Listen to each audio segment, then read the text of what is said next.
Yeah. All of us I did see actually. that one.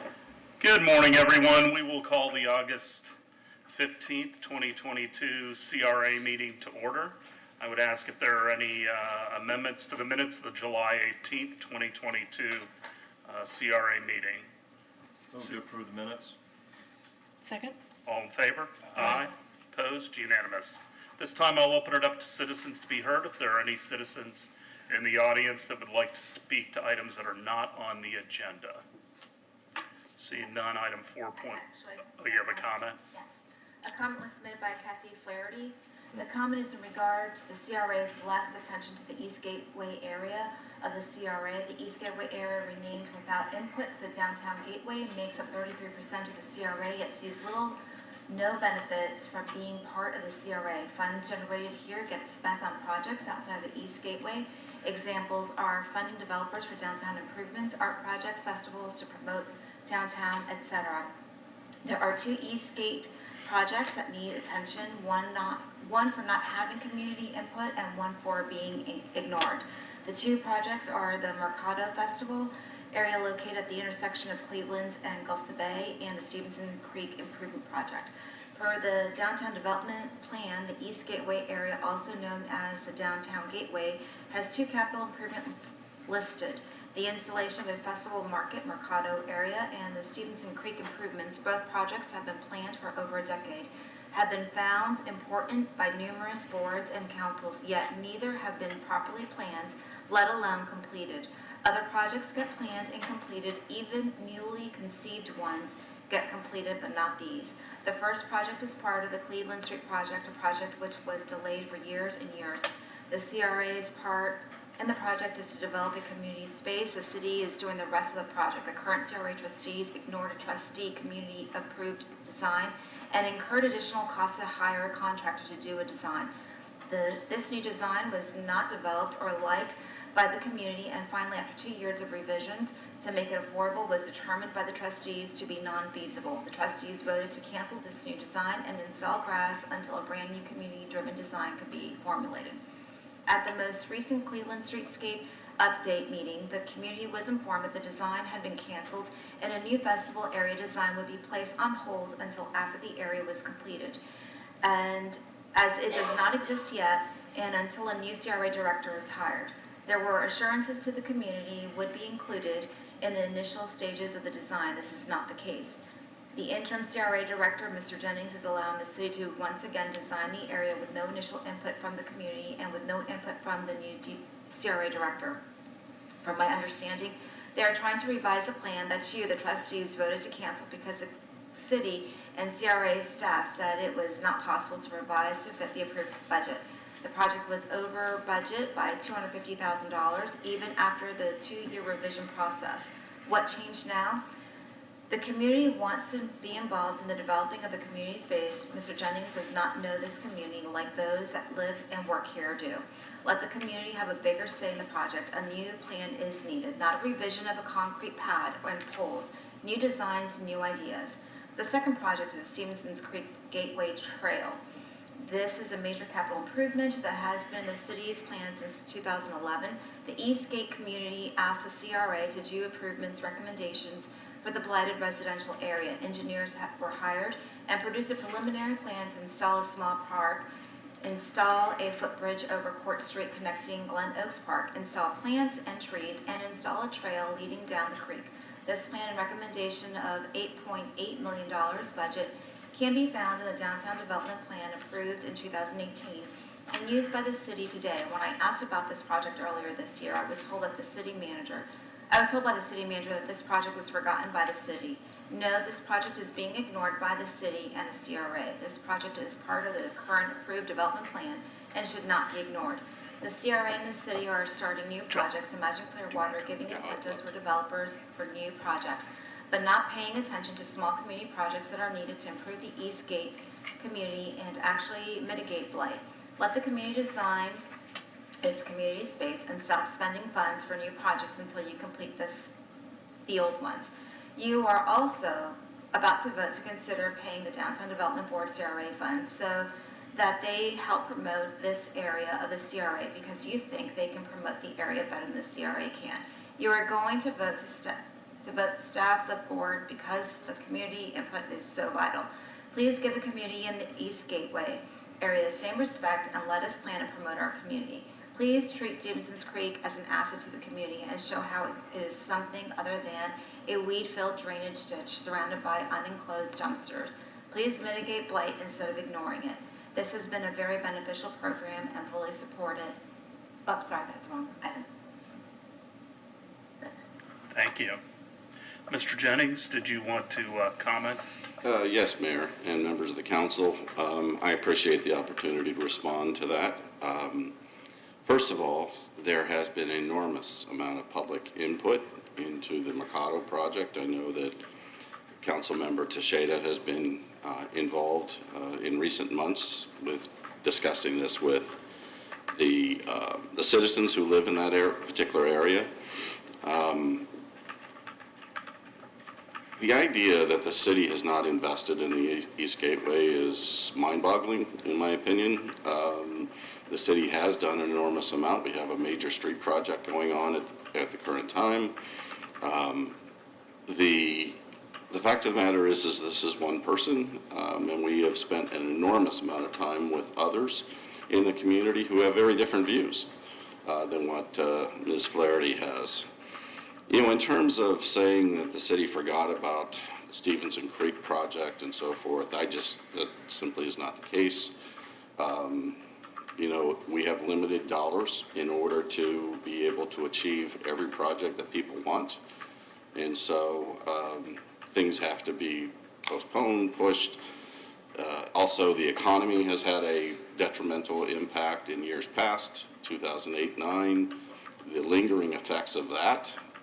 And still today, we are having some disruption in the economy as well. So you would like to be able to do everything on the timeline that you give the community, but at times you have to be fiscally responsible and not move things forward to save the taxpayers' money. So we have a lot of information. We have timelines. We have a lot of information on the various meetings that these projects, particularly the Mercado, has been shown to the community, and the idea that that was not a community inspired effort, I think, is not fair to city staff. Okay. Any other comments or questions? Vice Mayor? I'd like some information about the goals stated in 2018 about the Stevenson Creek project, what was discussed, who was involved, what the plan, the timeline was. I'd like to, know more about that. I was at a number of the community outreach planning meetings for the Mercado about 3 years ago, so I know that part of the planning project and the feedback. And so, my understanding is that we have had community outreach. I don't know how well advertised it's been or attended, but if you've got data on that, I'd like to know that as well. Councilmember Teixeira. Yes, so I attended the very first meeting of the latest edition of the HOA Association for East Gateway, and I've been going quite regularly. I would say about 90% of the meetings I've attended, and we've always talked about that project. And of course, there's different opinions, but it's always been discussed. And I've recently engaged quite heavily with the leadership in that community. And again, there are different opinions, but we did discuss the fact that as early as 2017 in the Tampa Bay Times, there was actually renderings of that project. And that was discussed throughout all those monthly meetings. So I understand her concerns, but they're not necessarily shared by everyone. At very least, not the people that I have met with recently. And they're excited about the project, and at this point, they just want to see it go forward and not be hindered by one or two people's opinions. So I urge us to go forward and to understand that we're never going to get 100% agreement on what to do, but these renderings, these plans have been published as early as 2017, so I'm not sure how better to communicate and engage with everyone, but these plans were transparent, the Mercado, and all that streetscaping, so All right. Councilmember Albritton. I'll make a comment on the, what she's saying about the DDB and comparing it with the CRA. And I know Kathy, we've gone over and over about this, and, you know, the DDB has its own millage that it collects in a DDB area that's part of the CRA, but it's mostly just the downtown core area. It's not as large as the CRA. When the DDB, Downtown Development Board, was established, it was a separate entity. They had their own offices. It's an elected position. It's an elected board. And back in the early 90s, one of the council then thought that it'd be better to have more reign, have the DDB be under the CRA. So what happens, and I know it's kind of confusing, but the CRA gets the millage from the DDB. All of it goes into the CRA, and then the CRA takes out their management fee. I don't know how to make it any more simple than this. And then they give back the money to the DDB to spend on, you know, that area that they are in. It doesn't extend all the way up to the CRA area. We're not spending any money out of the DDB area, but it seems to be a better way to manage that than having the DDB's own facility, paying a secretary, so forth. It's worked well. I was on the DDB. I was chair for 8 years there. Worked fine. You know, this year we're giving back over $300,000 back to the DDB to be spent in the DDB area. So there's full transparency there, and I keep hearing from her that nothing's transparent. It's very transparent. So just a comment on what was said there today. Well, the only thing I'd say about the DDB is they need to spend the bloody money. So let's get it out of the coffers and into the I agree, community. yeah. But, all right, 4.1.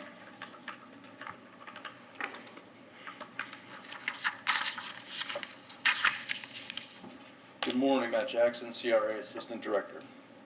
Approve an interlocal agreement between the City of Clearwater and the Community Redevelopment Agency to provide staffing and administrative services for the CRA, provided for the reimbursement of certain expense by the CRA to the city, and authorized the appropriate officials to execute the same. This simply is the annual agreement that allows the CRA to be staffed by city employees and have we pay the city back for those services. Happy to answer any questions. Any questions for Mr. Jackson? Anyone from the public to speak to this item? Have motion? Motion to approve. Well, no, motion to We're in approve. CRA. Sorry, that's right. Sorry. My computer just froze up, so what number is it? 4.1. 4.1. Motion to approve agenda item 4.1. Second. All in favor? Aye. Aye. Opposed? Unanimous. 4.2. Approve an interlocal agreement between the Clearwater Redevelopment Agency and the City of Clearwater to provide Got it. CRA funding in the fiscal year 2022-2023 in the amount of $266,703 to underwrite the cost of additional community policing services by the Clearwater Police Department in the Downtown Gateway District, Prospect Lake District, and the Downtown Court District, encompassed by the CRA to address quality of life issues, drug dealing, prostitution, and homelessness, and authorize the appropriate officials to execute the same. This is the annual interlocal agreement between the police department and the CRA to provide additional community policing. What this looks like is the police officers to walk or bike the CRA and get to know the business owners and the residents to increase safety. The funding is provided under state statutes, and this started in 2008 when we partially fund 2 police officers to address homelessness, conduct prostitution and narcotics operations, and to reduce the presence of both within the CRA. Next up, I'd like to introduce Deputy Chief Wallach, who's going to also provide some more information straight from the police department. Morning, Deputy Chief. Good morning. Good morning, Michael Wallach, Deputy Chief of Police. This is a renewal of the agreement between the CRA and the City of Clearwater to fund 2 police officer positions to be assigned to the CRA area to provide and enhance community policing services within that area. This partnership has been in place since 2008. The services seek to reduce the sale of illegal drugs, prostitution, address homelessness, utilize the nuisance abatement process when appropriate, and work in collaboration with code enforcement, and actively engage the community to address crime and quality of life issues as well. The police department will provide 2 officers, fully equipped, which has a total cost, including personnel, equipment, and benefits, of $226,703. The CRA will cover the cost utilizing the TIF funds, which is an allowable use for additional community policing services. Although the CRA covers expenses of 2 community policing officers, the entire downtown bicycle team, commonly referred to as DBT, is assigned to address policing issues also within the CRA. The department is currently on track to meet the objective measures as outlined in the previous year's agreement. An annual report is provided to the CRA at the conclusion of the fiscal year. Although drug offenses continue to be a challenge in the CRA, drug offenses have been trending downward over the long term. Homelessness remains a difficult issue. Staff is currently reevaluating some of the strategies to combat homelessness. I'll be happy to answer any questions that I can. Now, did you say 266 or 226? 226. Okay, we've got 266 in our agenda item. So, can we just confirm the correct number? I've got 266. I have it in all of my items. I have, in the actual, in your, 226. Might be just, That's what the chief gave me. 226. Correct, 226, not 266. Not 66? Okay, in the spreadsheet, it's 226, but in the agenda item, it's 266. That must have been a scrivener's error, I So apologize. we'll I'll just, correct that. we'll correct that. No, Absolutely, 226. 40 grand is 40 grand. Yes, yes. Any questions for the deputy chief, I got it. vice mayor? Thank you for being here. Is this interlocal agreement, it's probably the same as it was last year? Yes, ma'am. Okay. So I just wanted a couple of comments. So I'm about measurements, and you've got wonderful tasks and then the outcome measures. So it's conduct a minimum of 6 operations to determine if individuals in the CRA are selling illegal narcotics. And, can you give me an example of what's an operation? A lot of times we'll receive information, reference a tip, or when we get out and make contact with somebody, they'll provide information. So we can receive information from tip 411, and we can receive information from making a citizen contact with somebody else, or from a business owner in the area, and we act upon that. And then that's more of a long, drawn-out thing that goes from a contact to an operation where you're, Correct. Check into the depth, see how, if it's valid, what the validity of if it is, and we can make contact with the person, what type of intelligence can be gathered, has this person been talked to in the past? are we privy to information about those minimum of 6 operations? You mean the Like- council? Like any or- documentation of it? Yeah, like, The only documentation I'm aware is the report at the end of the year, at the end of the fiscal year that's provided. okay. And then, under goal 2, we've got address homeless issues in the CRA area. And we've got objective 1 is participate in the city's homeless initiative. Is there a homeless initiative document, or what is that? That's nothing that I'm aware of. That'd be something that must be answered by the chief. I can look into it for you. Okay. But the chief is working with Mr. Lane to look at some alternatives to a homeless outreach officer. That's what- Person, I should say. Yeah, and that's interesting, you made that statement at the beginning, so it'll be interesting to see how that fleshes out. It's in the process. Okay. Because one of the things I see is address homeless issues in the CRA area. And then what it is the tasks is we locate them, we make contact with them, and, the outcome measure, which is great we have outcome measures, is 100% of reported or observed violations of criminal law or ordinances will result in arrest, report, citation, warning, or referral to the appropriate social services agencies. So the way I read it is that every single call that comes in will be addressed in some way. A They're warning, right? Correct. They're addressed in some fashion, either be with the homeless outreach person at the time was Kathy Ham, who Yep. unfortunately lost, but hopefully get back. or if that person is not seeking services and just is a person that chooses to be there and they're in a violation of ordinance, we will issue them an ordinance and take the appropriate measures if that means taking them to jail. Okay. I'm just wondering if in the future, or we can talk about what our outcome measures are, something that actually shows a reduction in our homeless population. So this is, we will have touches with these people. We will interact with every single call. We will either warn them, cite them, offer services, whatever. But we don't have any outcome measures that show that we are reducing the number of homeless in our CRA area. I can't speak for it, but I don't have the numbers in front of me, but I know for a while, when we had Ms. Kathy Ham there with the homeless, she was placing a lot of people. But we also do the annual inventory for the entire county, though. Correct. The point-in-time They do- count. they do- That is- We count monthly as well. I mean, that is specific to different areas of the county, is it not? Correct. Okay. So we do see whether we're increasing or reducing the number of homeless Correct. in different regions. Now, the question is, do we want to do that in a different way beyond the county? I mean, I'm not quite clear what you're asking to do Well- beyond the regular count. I just think, if, my goal is to reduce the amount of homeless. Well, I think it's everybody's I- goal. We I- don't want more. Right, we don't want more.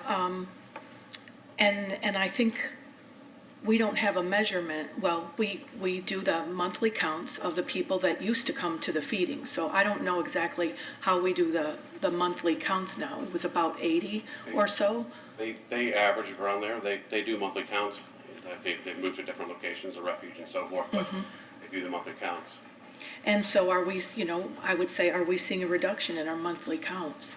Unfortunately, I don't want to state that because I don't have the answers in front of me. I don't have the exact numbers, and I Right. don't want to give you Yeah. a false sense. I- We can get I an get email it. on that. Yeah, but rather than just touches, we will respond to 100% of the calls. I would like to see some goals of a reduction in the number of homeless that we have, or how many we've taken off the street, I get that there may be a steady flow, which it seems like there is going to be, so we may just remain at 80, but if we can, 80 plus, but if we can show that we're actually removing people from homeless, taking them out of homelessness, even though the number might stay at 80, I think that would be a positive. I think that's good information.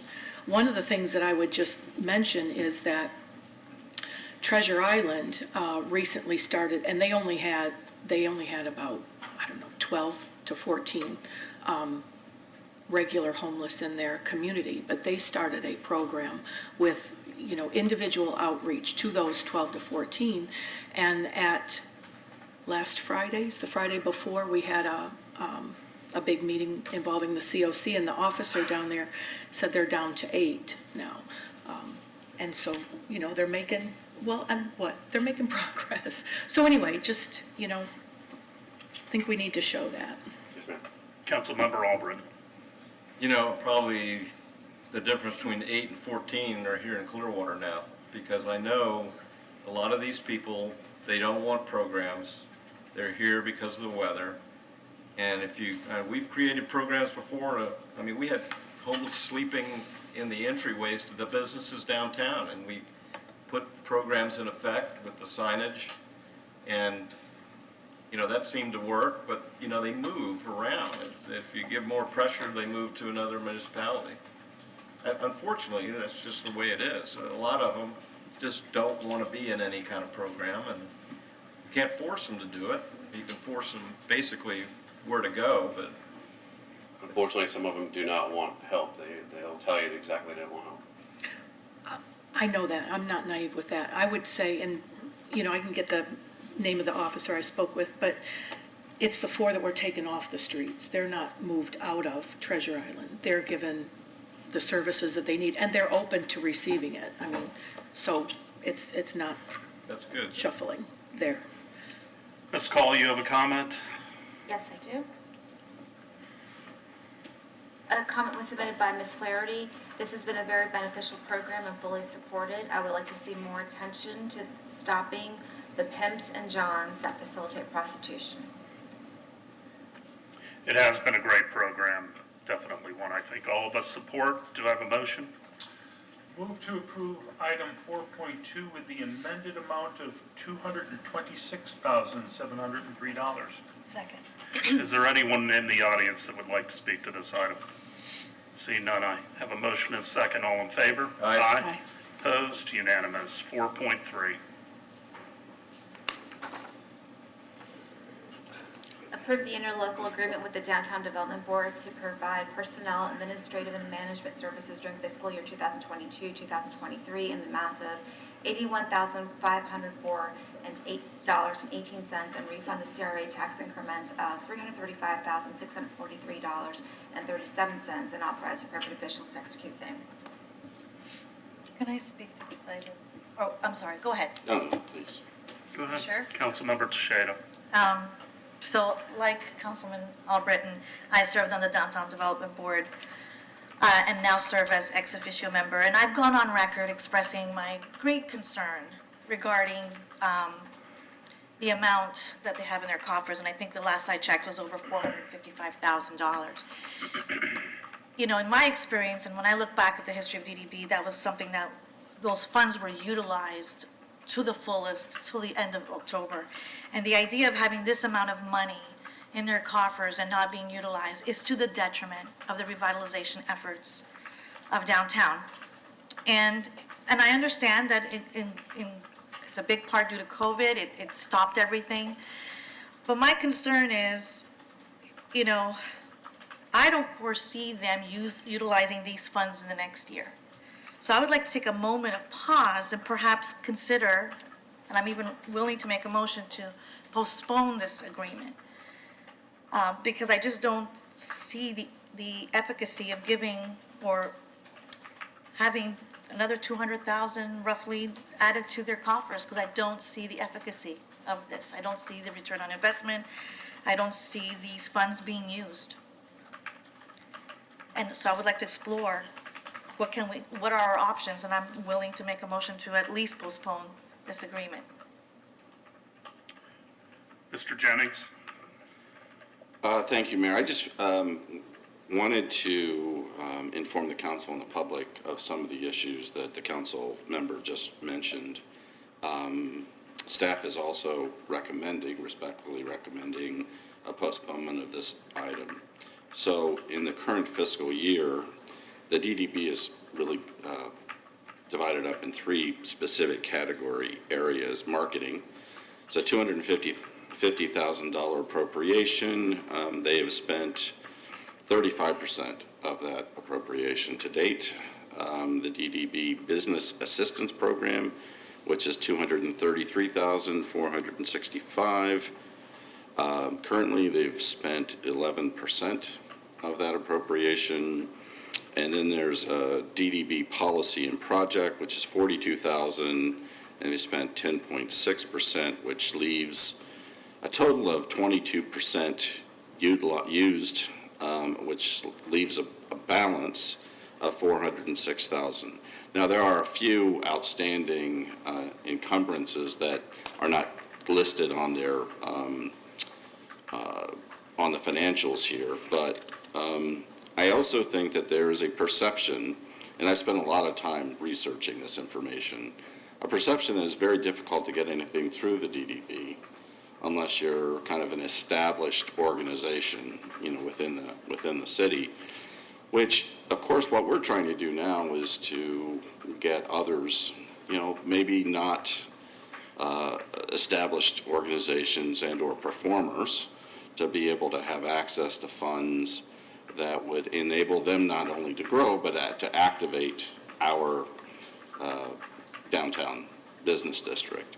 And so there's a concern that this funding is kind of sitting in an account and not out into the community. The other part that's as concerning to me is the onerous restrictions that are sometimes placed upon these funds. For instance, the downtown, help me. Downtown Development Board? Yeah, Or the DCMA? Yeah, Yes. DCMA they were given, they were appropriated 50+ thousand in the current fiscal year. But then, and it wasn't part of the motion, it wasn't part of the agenda item, then they were expected to do an audit and all of these other things, which of course are costly, for an organization. So I think it's time to kind of re-look at this, and I'm sure when Councilmember Albritton was on the board, that it was a fully functioning organization or board. My concern now is that we have difficulty in getting the funds out and also putting in restrictions on entities in our city that really do need that support. So do you have a recommendation?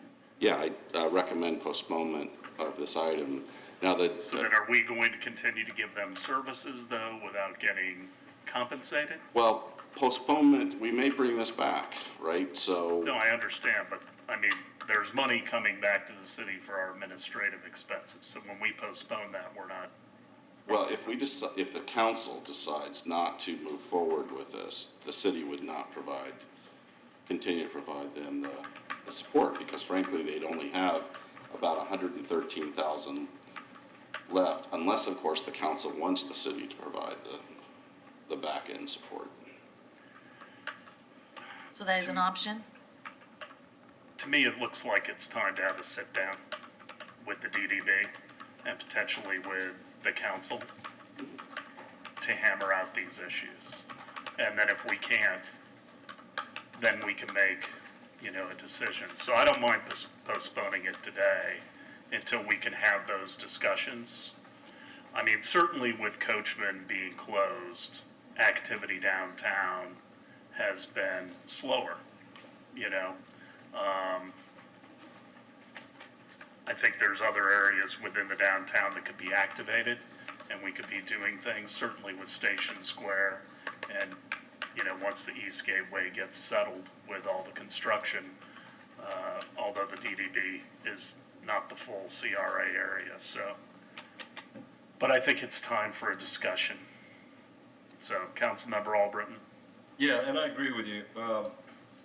When I was on the DDB, we were going through some financial downturn, so we didn't have a lot of money to work with. It was mostly promotional things we could do. We'd had some grants, but they weren't that much, maybe 50, 60,000 for businesses. But with the amount of money they have, that's got to be used. That money has to be used and put back in the community. So, so the question I have is, the money that comes to the DDB really goes to the CRA first. We have the money, right?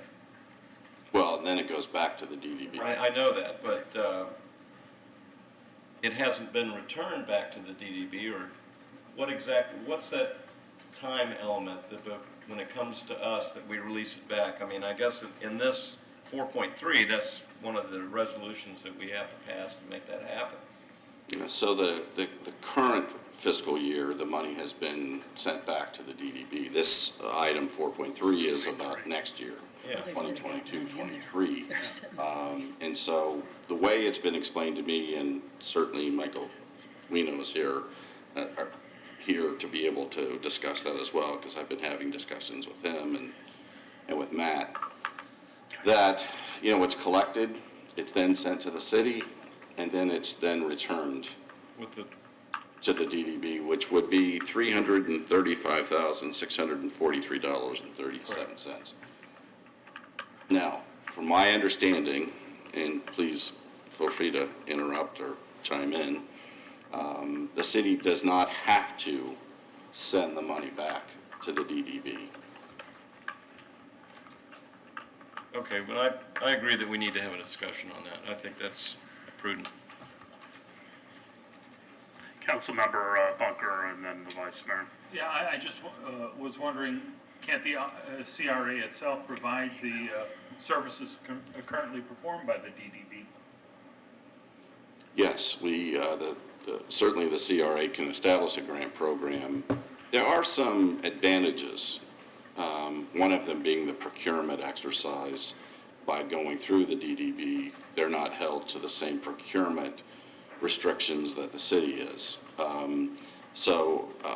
But, you know, we do have an issue here, and hence the reason why staff is recommending a postponement to have that conversation. Mr. Fuino, do you have anything to add?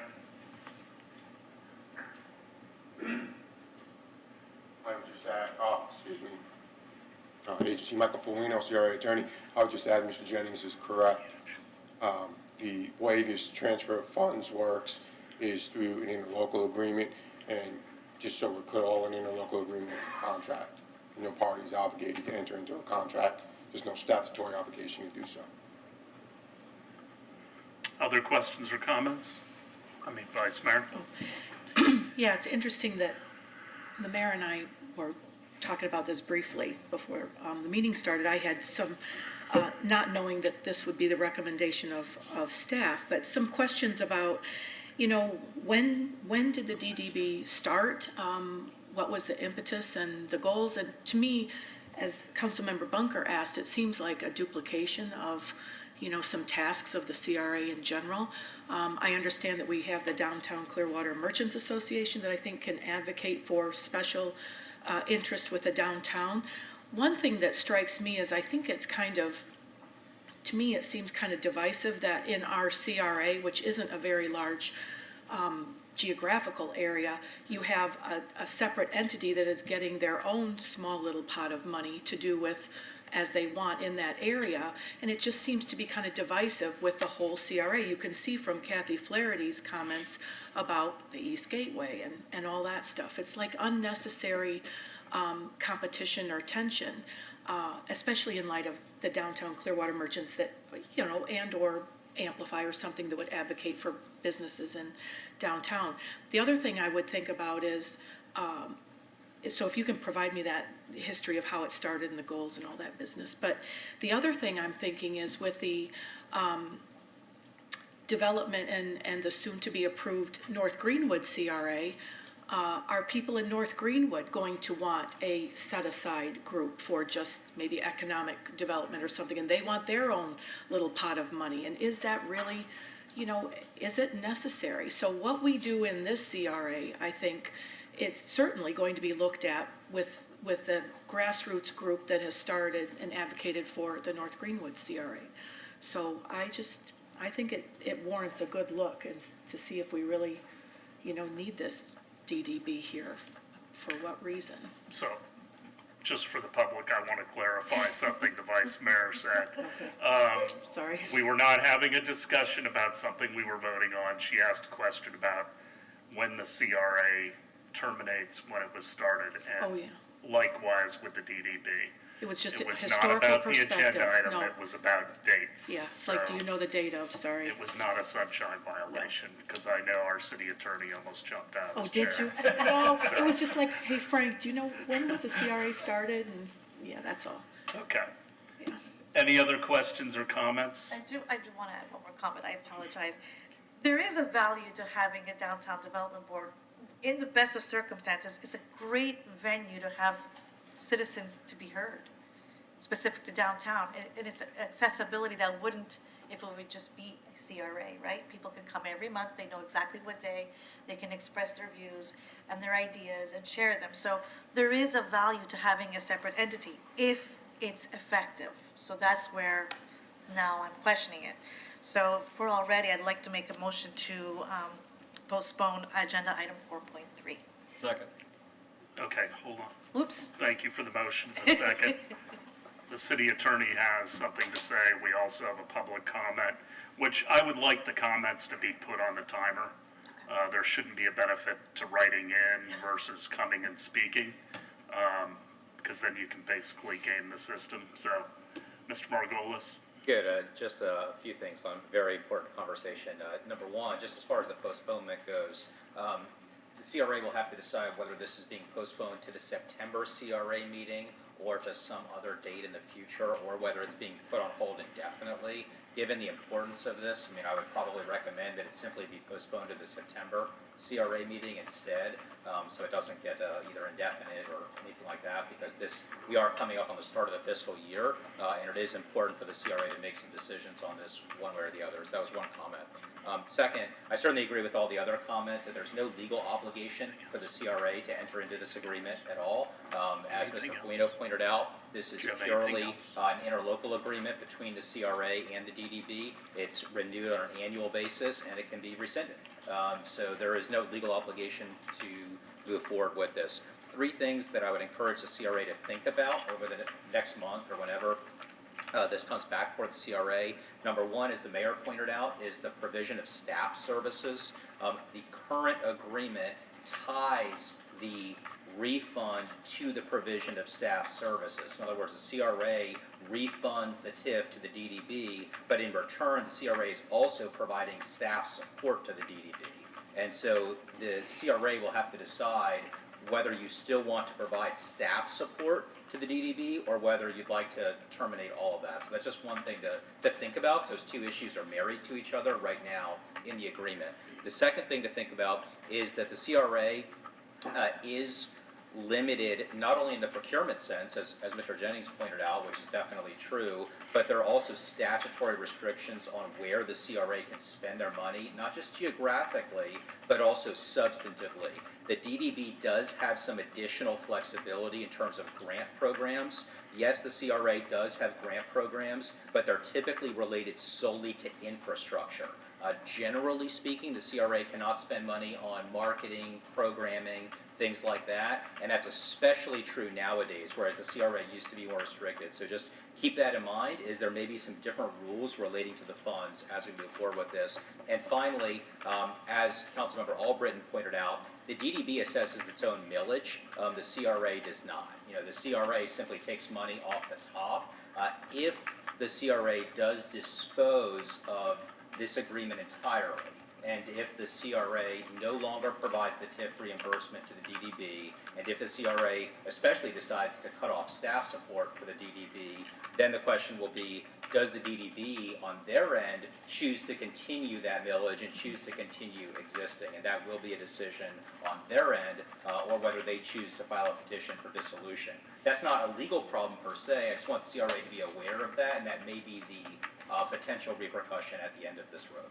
So just things to think about as the CRA continues this discussion. But definitely I agree with Mr. Jennings that it's probably best to postpone this because of the potentially far-reaching consequences of this one way or the other. So. Well, I hope there won't be dissolution. I think that we need to work out and resolve these issues. As you said, the flexibility of these monies are outstanding and they can really be used for good, but I think they also need to be used. So, Ms. Call? A comment was submitted by Kathy Flaherty. This is not a refund as presented. The DDB does not pay any funds to the CRA. The CRA collects TIF funds to mitigate blight. The DDB taxes its members to promote them. The DDB taxing district is inside the CRA area but does not pay tax to the CRA. This is a contract for services, not a refund or a pass-through, and should be explained as such. The previous city attorney, Ms. Aiken, explained it several times to the majority of the current trustees. The services provided for $335,643.37 by the DDB to the CRA are advise the city of Clearwater and the CRA on policies and procedures which will succeed in bringing more businesses and residents into the downtown district and thus improve the tax base and overall economic conditions. Survey downtown property owners, residents, and businesses to determine needs and attitudes, to monitor progress, to evaluate success or failure of initiatives, sponsor community events, and encourage public attendance at events in support of downtown merchants and other goals in the downtown redevelopment plan, and cooperate with local, state, and regional organizations in promoting the downtown district as a destination. In order to perform these services for the CRA and the DDB needs staff. The DDB wants a contract with the CRA for $81,504.18 to provide the staffing.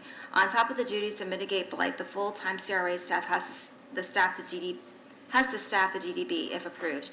This is in order for the DDB to promote only the downtown community. The DDB does not offer grants or services to the entire CRA. The staffing services that the CRA staff will provide, if this is approved, are prepare correspondence for DDB members, maintain all DDB funds in the city's bank account, and with funds segregated for accounting purposes in the city's records as a separate interest earning fund.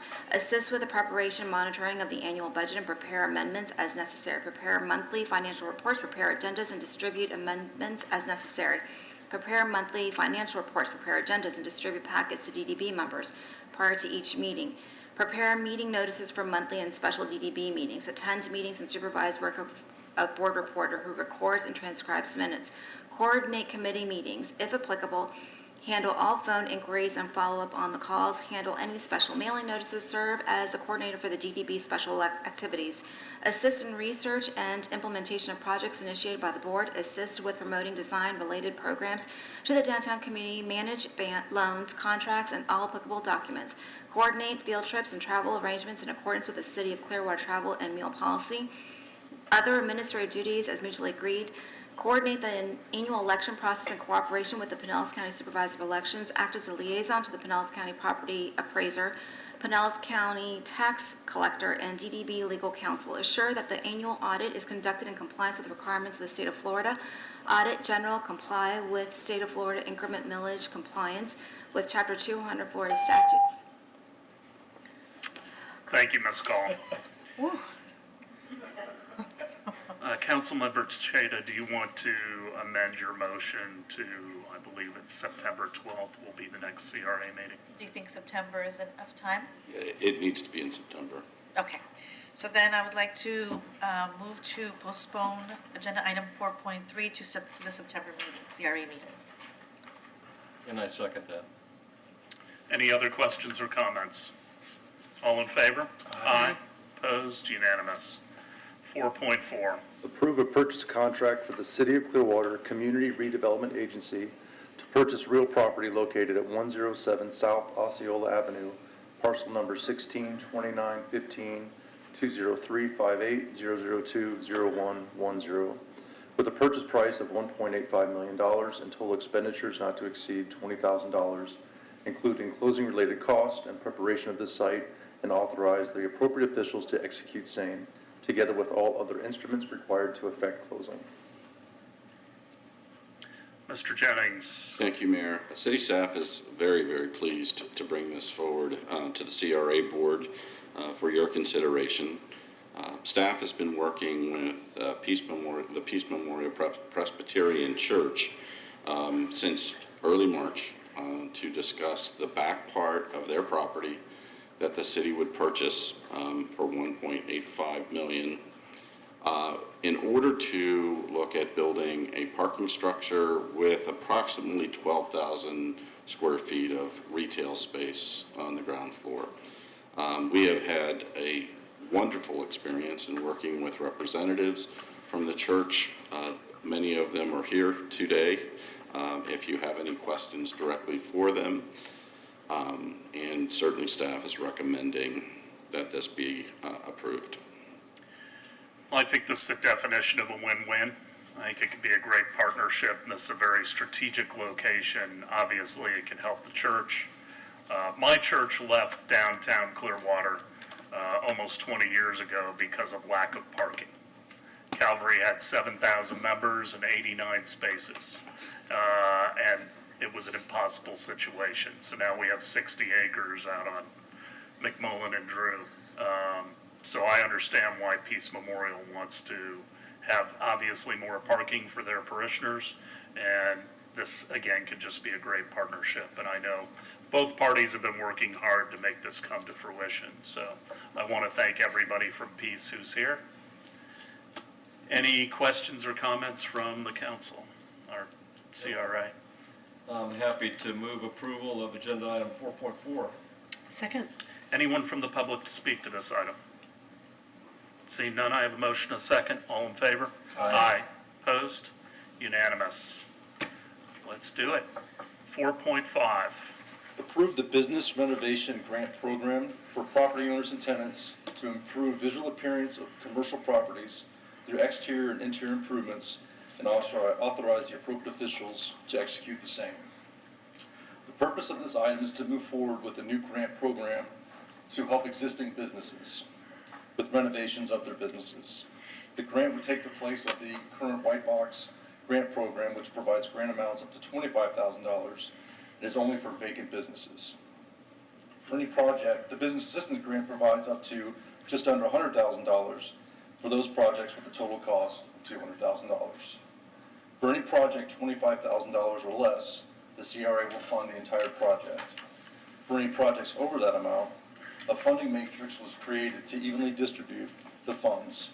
Working with administration, the reimbursement of funds structure was revised from existing programs so that there's a more consistent value of the grant as opposed to the current commercial beautification and white box grants. Both of these grants are heavy on the front end of value and then on the back end when they're fully funded. For this grant, the typical 2-year lease agreement is not required due to many business tenants having month-to-month lease agreements. Like the existing grant programs, if the work requires a building permit, this must be obtained prior to going into an agreement, and funds are not available on a retroactive basis for any work done before an agreement. This grant program, like the commercial beautification and vacancy reduction grant, applies to the entire CRA. This time, I'm happy to answer any questions. Any questions for Mr. Jackson? Vice Mayor? If we approve this, when would it go into effect? This would authorize us to go into an agreement once the application is submitted, so it would go into effect immediately. But just due to the cost or the availability of funds for this program, if it's over the $50,000, we would come back for you for approval, just like we did on the Immersive Museum recently. One of the things that caught my eye is it says, a total project cost of $200,000 can be reimbursed, and you've got different things listed, eligible interior improvements including windows, doors, standard lighting, basic HVAC, and all that stuff. And I'm just thinking of the Inflation Recovery Act that has all sorts of incentives for businesses as well as residents to save money on things like HVAC and lighting and possibly windows and doors. So as we get all those details about that, I hope that we'll push that out in conjunction with this so that certainly a lot of these business owners, if they're taking advantage of some of this grant money for some categories, can get additional savings at the federal level. That's a wonderful point. And yes, when applications are coming in, we'll provide that information that way we can leverage. Let's just say it was going to be a $250,000 project. Well, we can pull out the doors, HVAC, and windows for the top you discussed, and then we can have fully fund the whole And project. let them know, look, you've got federal funds of another $150,000, and now Right. your project is makes perfect sense. Absolutely. Yeah. Thank you. Anything? Councilmember Albritton, anything? No, I just was going to make a comment. I was looking at the business renovation application form, which I like. It's a little less complicated than the ones that went out before. So this holds the, does this hold the business owner responsible for the contract, or? So we structured this because we heard there were issues with the business owner applying for the application, but it's kind of responsible on the property. Like the property owner would get the reimbursement of funds, Yeah, and then maybe not all would get back to the business owner. right. So the way we structured this is that the applicant, they can be the ones to submit the application, being reimbursed for the funds, but the property owner does need to be made aware. That's why we have both those signatures. Okay, good. I know that was an issue before. That's my main concern. The money wasn't getting back necessarily to the business owner because the property owner was backing it. And so I know specifically of cases that 50% was all that got to the person that was literally spending the money. Right. So, any other questions or comments? Anyone from the public to speak to item 4.5? Do I have a motion? Motion to approve agenda item 4.5. Second. All in favor? Aye. Opposed? Unanimous. Any other business, Mr. Jennings? Yes, sir. Any other comments from the trustees? All right, we're going to adjourn the CRA. We're going to take a 10-minute recess, and then we'll start the pension trustees.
Good morning. We will call the pension trustees to order for August 15th, 2022.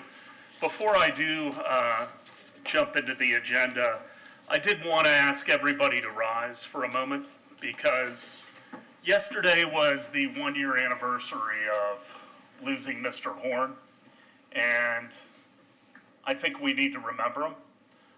He had an incredible impact on this city. He is very missed in the entire community, and I don't want us to ever forget about him. So if we could just have a moment of silence.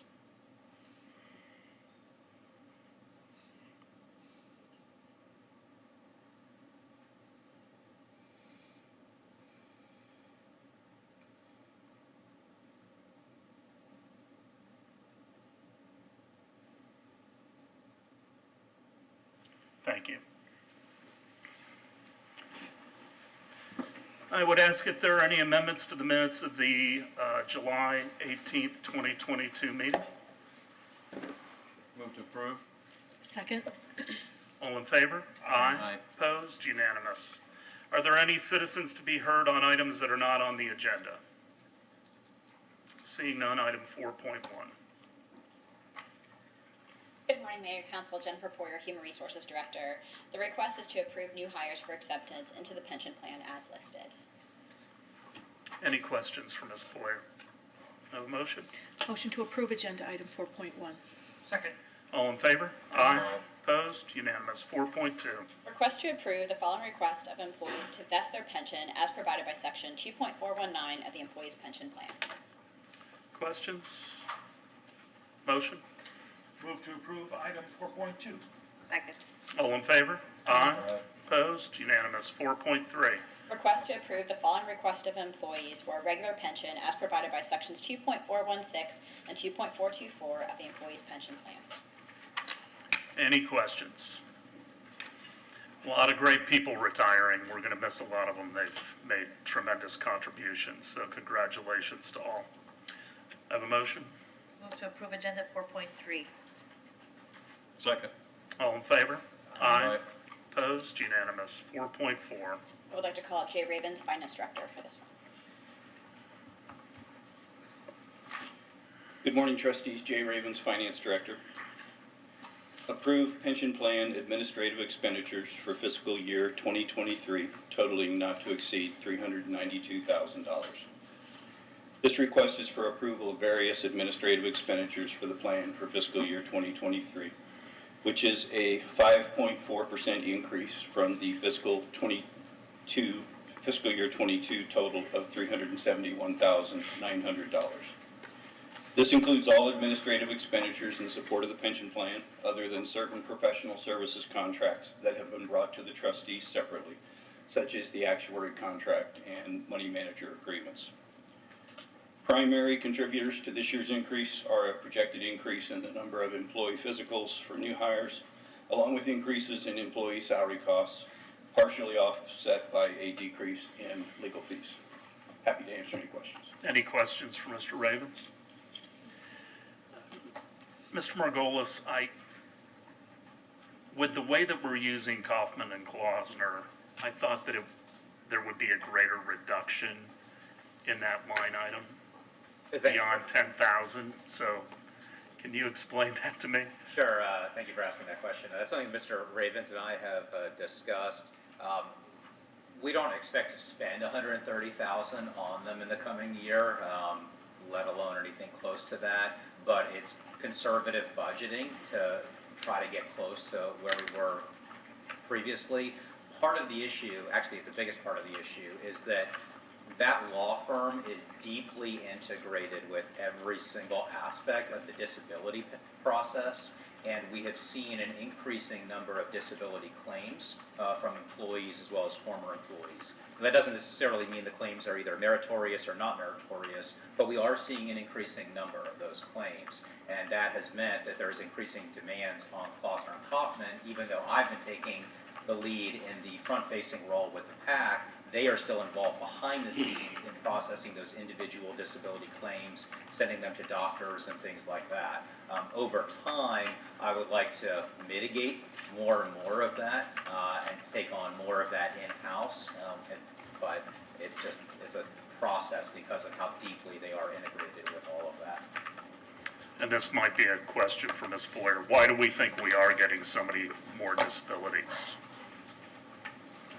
I'm going to say that it's twofold. One, just in terms of what's going on, in terms of the great resign and people looking to get out of the workforce. And secondly, we have had some new legislation that has gone into effect that's providing additional benefits relating to disability, especially on the public safety side of things. And we are seeing a response to that new legislation. Okay.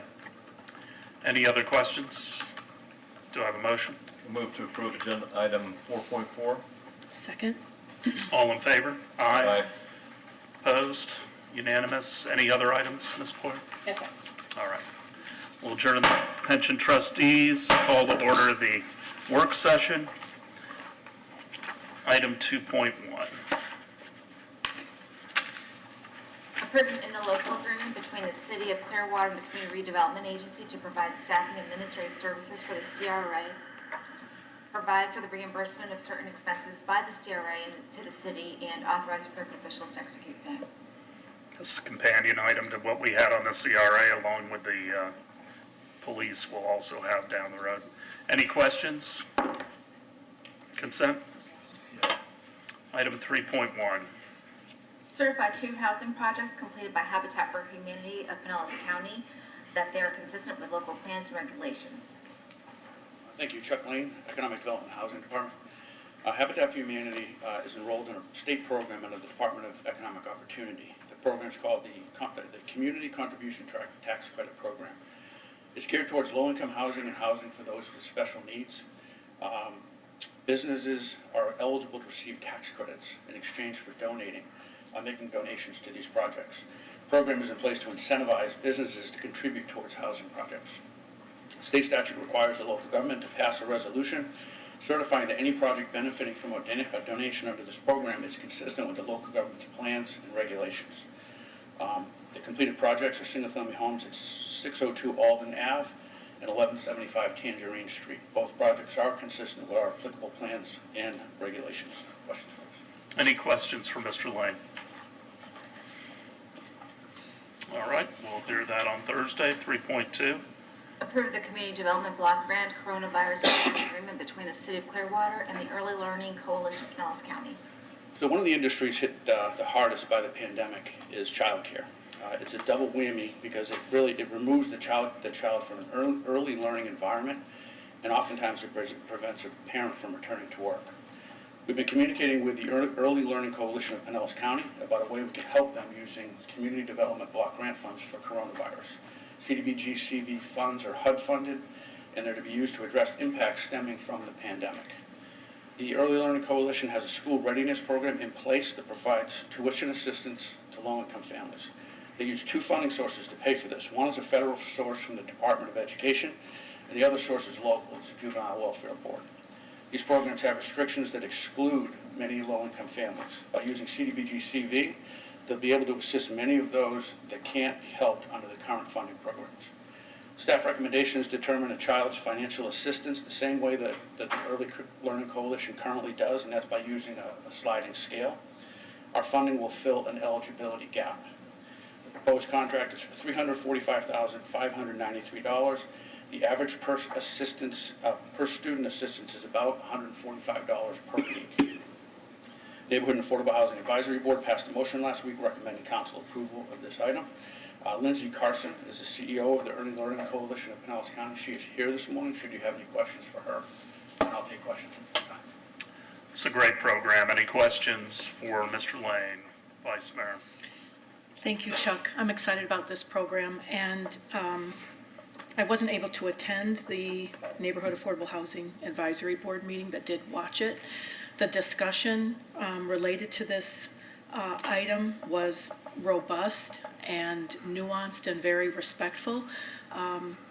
Ultimately, people on that NAHAB recommended this program, and they're excited about it. One of the concerns they had was about accountability and reporting back at the end of the 12-month period what type of families were served, right? And so that will be followed through? Yeah, Okay. I mean, they're gonna have to report like everybody else does. Right. It's a pretty onerous reporting that we require, so we'll have all that information. And then another concern was, in that presentation during the NAHAB meeting, you were thinking that this money would serve about 42 families, That's the estimate. but it depends on if we have 42 infants, that cost is a lot more expensive than 42 four-year-olds, right? Correct. It's very hard to get that average because the cost is so different from the infants to the 5-year-olds. Right. And so my question is, one of the reactions during that NAHAB meeting was the number 42 seemed really small. Like, we only have 42 families out there that fall through the cracks that can take advantage of this. So my concern is, I'd like to understand, and I don't need it today, but how are we going to advertise this program to these families so that they can take advantage of it, and so that we get a pulse on, do we have another 100 lined up that really want to take advantage of it? Does it get advertised, promoted, and then we run out of the 340-some thousand within 3 days or something? I'd like to know what that plan is. I believe the Early Learning Coalition has a list of folks that are on a waiting list, maybe for lack of a better term. So I believe that advertising it may not be quite as necessary. I defer to Ms. Carson if I'm telling a lie here. You're welcome to come up. Okay, so the Early Learning Coalition will be in charge of administering it and promoting it and all that, and reporting back on it. And then there was some question during the NAHAB meeting about, is this for parents who reside in Clearwater or parents who use a daycare in Clearwater? So can you clarify some of those things? I believe it can be both. If a parents will put their children in daycare either near their home or near their place of work. So either would qualify under the program. So, but the parent has to reside in Clearwater? Okay, just want to make sure of that, yeah. Okay. But the daycare doesn't, right? Correct. So thank you very much for your support and having us here today. With regard to the marketing of the program, we have a variety of different ways. So first, as Chuck mentioned, we do have a waiting list. So we have families who come and apply for our different programs, and invariably there are some who apply and don't actually qualify, and we have to turn them away. And so that's one immediate, a quick way to identify those families. One of our largest, or our absolute largest marketing arm is actually our private provider, our small business community that we partner with, who gets families contacting them for care and then realizes they can't afford it. And those preschools and family childcare home providers then refer them to the Early Learning Coalition. In addition to that, we had received some funding through the Department of Education last year, and we will continue specifically for outreach for families. So we have launched a marketing campaign using both social media and also some targeted radio ads and all the streaming and that kind of thing, in addition to print ads like in the parenting magazines, Weekly Challengers, and the Beacons and all of those kinds of things as well. At the same time. So we continue to get calls in from families. One of the things we find too is as families realize that funding is available, then the applications also tend to come in more quickly. If they believe there's no help or there's a long waiting list, they don't bother to apply, and when they hear that it's moving, we certainly see movement there. So we've also been in contact and will certainly be reaching out more in depth with the Chamber of Commerce to help get the word out to your local businesses in the city of Clearwater to connect their employees to those services. So how oversubscribed is it? Right now, are you referring to the waiting list? Right now, our waiting list has been moving, but it's continuing to grow as the school year begins. So off the top of my head, I think we have about 100 kids on the waiting list countywide, and then we, of course, are pulling from those for City of Clearwater residents specifically for this program. But as I mentioned, those applications are coming in each day, so we're in that transition with the school year right now. Any other questions? Consent? Thanks. Thank you. 3.3. Approved Stated Housing Initiative Partnership Program Annual Report and Local Housing Incentive Certification for closeout year 2019 through 2020. So we're required to submit an annual report on the city's use of state housing initiatives partnership program funding. Up until now, the state has required us to report on a closeout year and 2 interim years. Now we're only required to report the closeout year and 1 interim year. SHIP is a unique funding source. It requires us to meet several set-asides. We call them buckets. 30% of the funds need to be spent on very low income. That's 50% area median income and below. 30% of the funds on 80% AMI and below. 20% on households with special needs. Now, a project can fill more than one bucket, and oftentimes does. 75% of the funds have to be towards construction, whether rehab or new construction. 65% on home ownership. So it can be very difficult, as you can see, to fill all of the buckets every year. So the state allows us to keep the books on 3 years open, and we can shift expenses from one year to another if we're high in one bucket, low in another. Each year, we close out the oldest of those 3 years. The closeout year for this report is 2019-20. Our allocation that year was $202,776, and we earned another $326,478 in program income. We carried over a negative balance of $1,747, so our total funding was $529,254. We rehabbed 7 units at Lexington Club at Renaissance Square recently. We moved that project to the closeout year at a total cost of $300,000. We also funded construction of 2 single-family homes at a total cost of $252,542. Total expenditures were $552,541, and will carry a small negative balance to the following fiscal year. The interim year is FY 2020-2021. Our allocation that year was 0, but we received $433,175 in program income. All of that money is either encumbered or spent. I'll take questions, please. Any questions for Mr. Lang? Vice Mayor? Chuck, on the first page of the legislation text, can you explain the SHIP program's negative balance of almost $78,000? What is that negative balance? It means we just spent more money that year than was available, so we carry the negative balance to the next year. That's all. How do we spend money we don't have?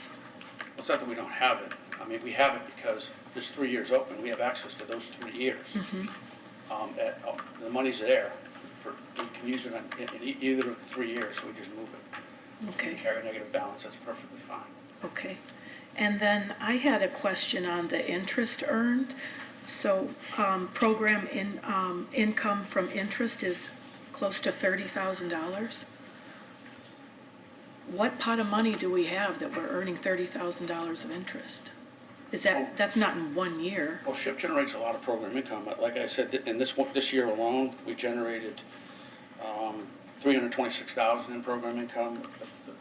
The interim year, we generated $433,000 in program income. That's our biggest generator of program income is SHIP. Okay, maybe we need to have a one-on-one or something so I can understand that better. That's all I have. Thanks. Consent? Yeah. 4.1. Thank you, Mr. Lang. Approved purchase orders to various insurance carriers for payment of premiums under the city's 1% life insurance program. Good morning, Jill Paul, HR Manager. This request is to approve purchase orders to various insurance carriers for payment of premiums under the city's 1% life insurance program in the annual amount not to exceed $106,000 for the period of October 1st, 2022 through September 30th, 2023, with 2 one-year renewals. The city maintains a benefit for employees referred to as the 1% life insurance program. The program provides for employees to contribute up to 1% of their annual salary toward the insurance premiums, with the city matching that amount. Effective October 1st, 2008, no new enrollments in the program were permitted, but grandfathered employees were allowed to continue participation. This program was replaced for CWA represented employees with life insurance coverage of up to $50,000 provided by Unum Insurance Company. The request is to approve payment of premiums to the following insurance carriers: AXA Equitable Life, Prudential Insurance Company, Transamerica Premium Life Insurance, Principal Life Insurance, and New York Life Insurance. Questions? Questions? Why so many carriers? Well, I'm not sure why there was so many. and that's probably one of the reasons why we discontinued the program so many years ago, but I'm not really sure why there was so many offered at the time.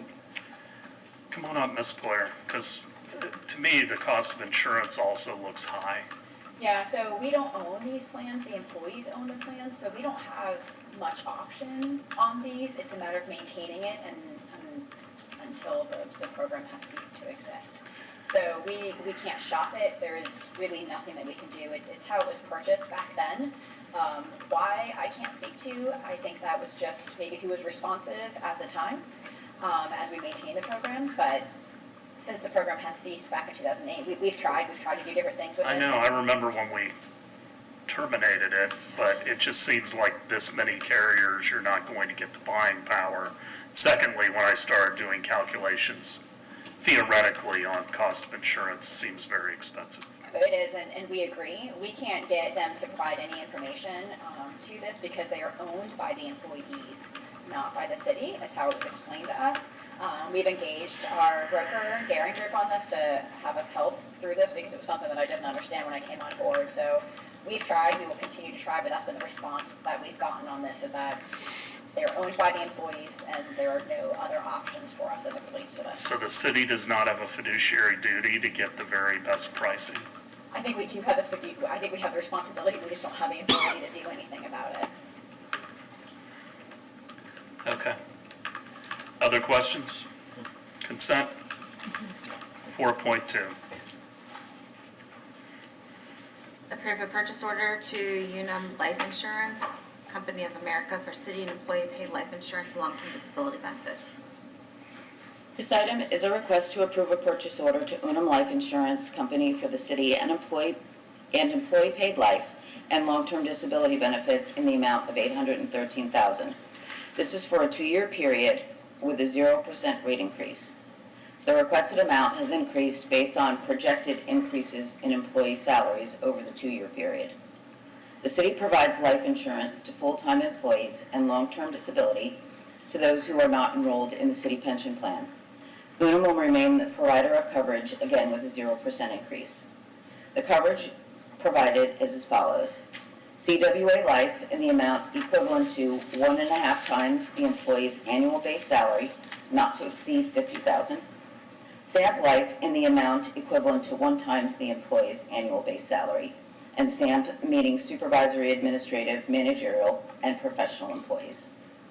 Voluntary SAMP Supplemental Life in incremental amounts of $50,000, not to exceed $500,000, with premium payroll deducted from the employee's salary. Basic life insurance in the amount of $2,500 for all employees except CWA. Basic life insurance in the amount of $1,000 for grandfathered retirees, and for those who are categorized as grandfathered, retired prior to October 1st, 2008. And long-term disability for those employees who do not participate in the pension plan. Any questions? Consent? 5.1. Authorize the guaranteed maximum price proposed to Service Builders, Inc. for the construction of a new pier and dock at the Ross Norton Recreation Complex. Morning, Mayor, Council, Jim Halios, Director, Parks and Recreation. The item that we have before you is for the actually replacement of a dock out at the Ross Norton Recreation Complex. As some of you will know, that we had a dock out there until about 2014. It was in disrepair. We took the dock down, and then through various discussions with the Lake Bellevue community, they've requested that that dock be put back. We've been able to work with our Economic Development and Housing for them to provide us a community development block grant in the amount of $190,000, which will effectively leave a $40,000 delta for us to pay for that dock, which we can take out of our Parks and Beautification R&R. I'd be happy to answer any questions. Any questions for Mr. Halios? How big is the dock and how far does it extend into the lake? I will get that for you. I didn't see it in the item, so. Yeah, we can get that information for you. It's going to be similar footprint to the one that was taken out, so I'll find that for you and we'll get that all squared away. And I'm going to mention it on Thursday too, but we just recently lost Duke Tiemann, who really was the godfather of Lake Bellevue, started the Homeowners Association, and, you know, used to have the dinner of thanks for our first responders, and just a great guy, and I just want to make sure people remember Duke. So, any other questions? Consent? Item 6.1. Approve an interlocal agreement between the Clearwater Community Redevelopment Agency and the City of Clearwater to provide CRA funding in fiscal year 2022-2023 in the amount of $226,703.04 for services at the Gateway District and Prospect Lake District. Morning, Chief Sawyer with the Police Department. This is the companion item that you already heard this morning. This partnership's been in place since 2008 and will provide 2 police officers funded with the tax increment funding funds of the amount of $226,703. The objectives are laid out inside the agreement and haven't materially changed except for the removal of one particular aspect of kind of a co-responder thing that we're not going to build with that program anymore. The objectives are in line to be met with this particular fiscal year, and you'll get an annual report after October that will summarize that. We're happy to answer any questions. Any questions for the chief? Consent? Yes. 7.1, thanks, chief. Approve increases of residential commercial stormwater utility rates by 1.75% per equivalent residential unit.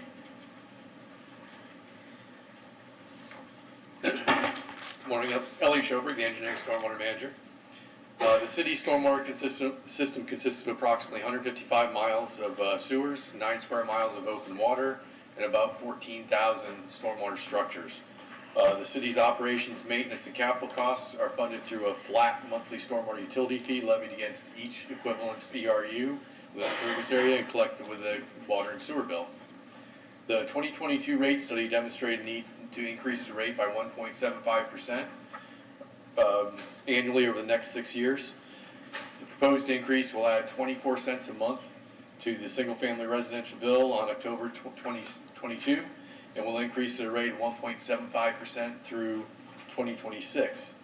The rates the stormwater program needs are projections and are reevaluated every couple of years, and proposed adjustments are presented to council for approval. Are there any questions? Any questions? Vice Mayor. I have a question on some of the background information. We've got the fiscal year 2019 RSA recommended a reduction to fiscal year 2020 rates of 8.5%, followed by no rate adjustments in fiscal year 2012 and fiscal year 2022. And then the fiscal year 2021, last year, RSA confirmed no adjustments. Why was there such a big swing of an 8.5% reduction, and now we're asking for this 1.75 for the next number of years? There was a lot of pending stormwater regulations that we were gearing up for, expecting large capital expenditures, and the regulations didn't pan out the way we thought. So we were sitting on a little bit of extra funding, so we took the opportunity to pay off one of the bonds and reduce our rates. And now we're back on a standard track as far as I know until new regulations pop up. Okay. And I had a question on, there's a statement, historically, water utility fund revenues have represented payment for engineering work performed by stormwater personnel on behalf of the water utility. As city staff anticipates this cost-sharing arrangement will phase out, is that because we're contracting out for that kind of engineering? And this revenue has been reduced to zero starting in fiscal year 2023. Payment for engineering work performed by stormwater personnel on behalf of the water utility. So it looked like between different accounts? Oh. Is that why? Because we're... I'm not honestly not clear on that. Okay, well, I can follow up later. It's... and then I had a question on... there's a section on customer growth, and the statement says, given the fully built-out nature of the city of Clearwater, the RSA assumes no annual growth in accounts. What does that mean? It means that we expect the same amount of residents in the city every year. We lose one, we get one, we lose one, we get one. It seems to be staying fairly linear, and it's also a conservative approach. But we have 500 to 600 rental units coming on the bluff sometime. We had an affordable housing unit that was supposed to come, start to build at Blue Sky that got nixed. We have affordable housing on Washington Street that's supposed to be coming. So we're certainly growing, getting more customers. So I didn't understand that no annual growth. Our average customer base has stayed pretty consistent, and it's a conservative approach. If we added another 1,000 customers in, we would be counting on getting more money than we are. So I can dig into that a little bit, but our customer base has been pretty consistent over the years. Okay.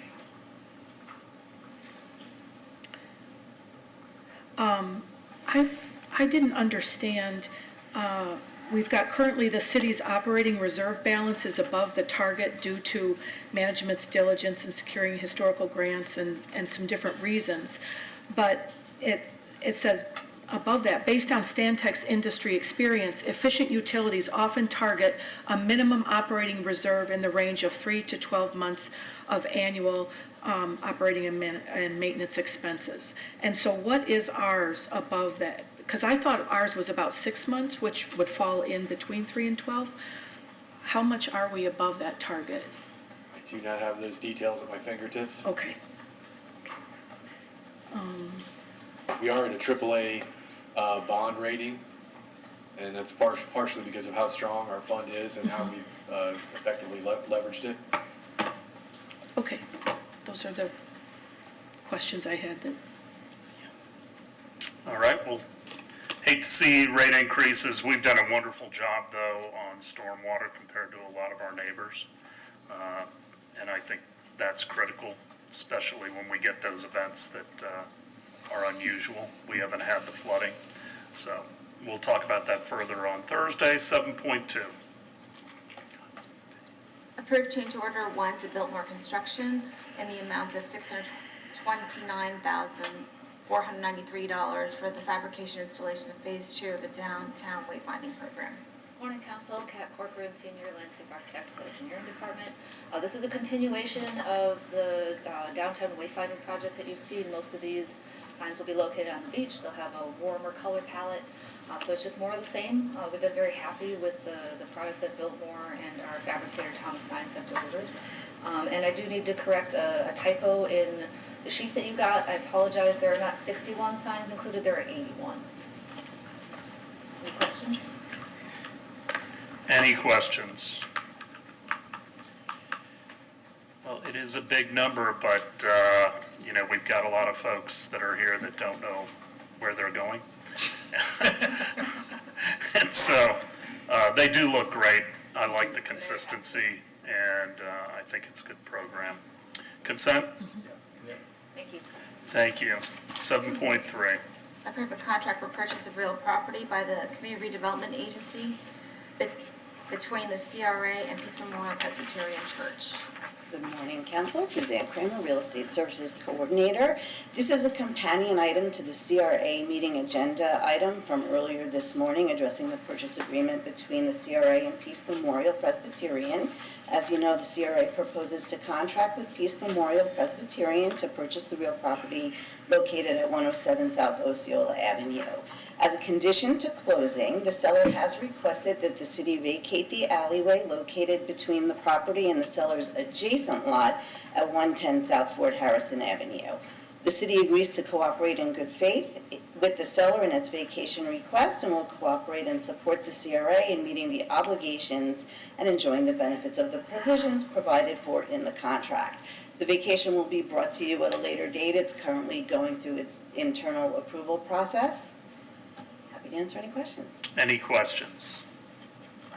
Well, again, this is going to be a great partnership, so we look forward to going vertical. Consent?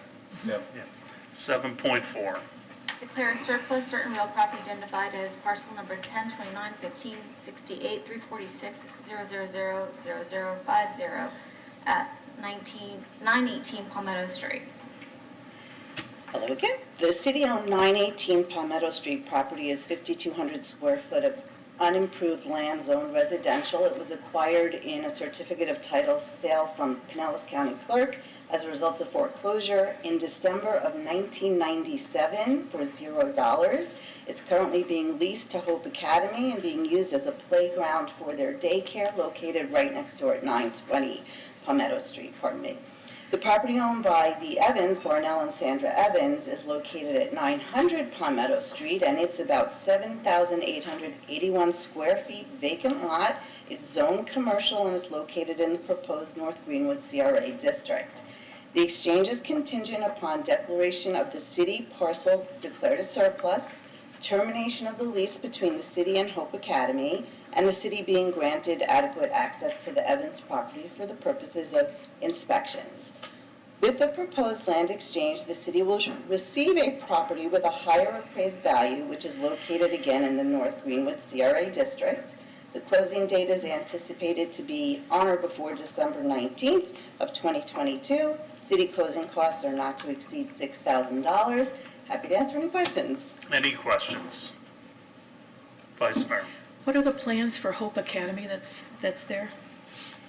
It's going to remain. So there is a relationship between the Evans and Hope Academy. And I actually called Sandra Evans on Tuesday and I said, the Vice Mayor's going to ask me what's going to happen to the daycare. She says it's going to stay right where it is. Okay. Yeah. Great, thanks. All right, 7.5. Declare surplus for the purpose of sale through invitation to bid 4322, real property located North Garden Avenue. In December of 2018, the city acquired the fee simple ownership of a vacant parcel on North Garden Avenue in foreclosure by certificate of sale from Pinellas County Circuit Court. It is zoned commercial. In June of 2022, I received a request from Palm Bluff Development Group to declare the parcel surplus to give them the opportunity to bid on it to become part of an approved development order, which is for a 60-unit condo plus 5,000 square feet of commercial space adjacent to this vacant lot. They would have to go through a formal amendment process. The appraised value of the North Garden Ave vacant lot has been determined by James Millspaw and Associates to be $87,500. City management does recommend council set the minimum required bid at the appraised value of $87,500 from the successful bidder in the invitation to bid. City management supports declaring the property surplus for the purpose of sale through invitation to bid. Happy to answer any questions. Any questions? All right, we'll hear that on Thursday. Thank you. 8.1. Approve the First Amendment to an existing development agreement between Beach Rock Lodging LLP and the City of Clearwater for property located 325 Gulfview Boulevard and 326 Coronado Drive. Good morning, Mark Perry, Planning and Development. This came before you all a couple of weeks ago for first reading. There have been no changes to the proposal since then. In short, this is an amendment to an existing hotel development agreement due to architectural changes that staff felt needed to come back before you all for another look at. If there are any questions, I'd like to try to answer them. Any questions for Mr. Perry? All right, thank you, sir. 9.1. Authorize a purchase order GSA Security for the purchase, installation, maintenance, and repairs of security cameras. Mayor, Council, Dan Mayer, IT Director. This is a renewal with a contractor that maintains our camera infrastructure. It has grown significantly over the last 7 to 10 years. We're currently at about 750 licenses. That equates to about 1,200 lenses that are used primarily for internal security of city facilities, but we do also maintain cameras for public use and on the beach and in downtown. So are we adding any additional? We will over the next 3 years. We expect somewhere between 300 to 500 more cameras to be installed. And what's the criteria that we follow for adding cameras? Well, it's a request. There needs to be some sense to it. We do have some of these cameras that are part of the Real-Time Crime Center, which uses analytics, and it has proven very successful in several instances. The chief can speak to that more specifically. But we use it for valued areas and security of buildings. So it is discussed among staff with regard to the value generated. Chief?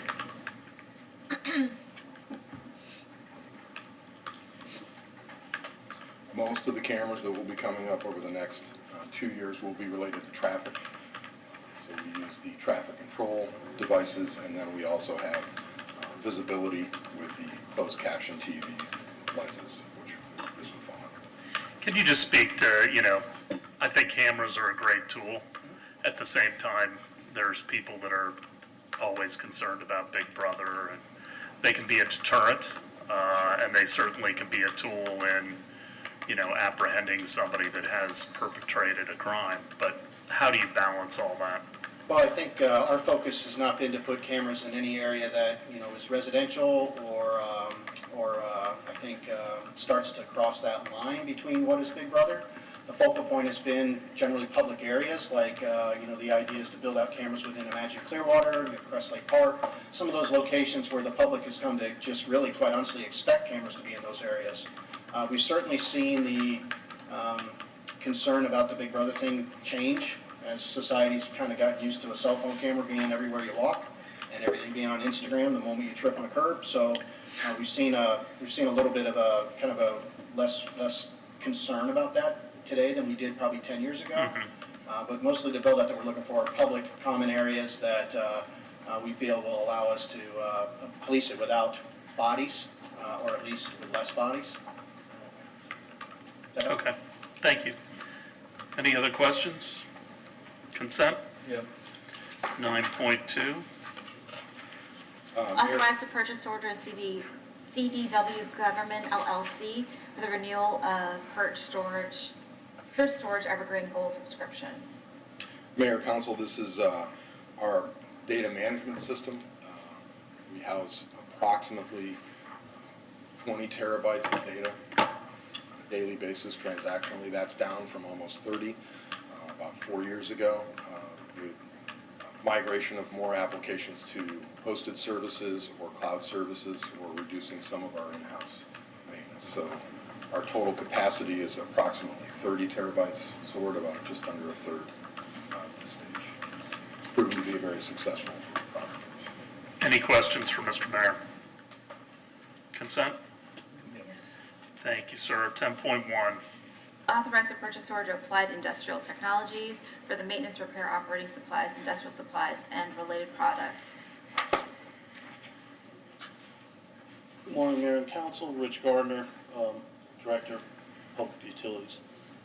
The item before you today is a purchase order with Applied Industrial Technologies for the purchase of various maintenance, repair, and operating supplies and services used in the water and wastewater system.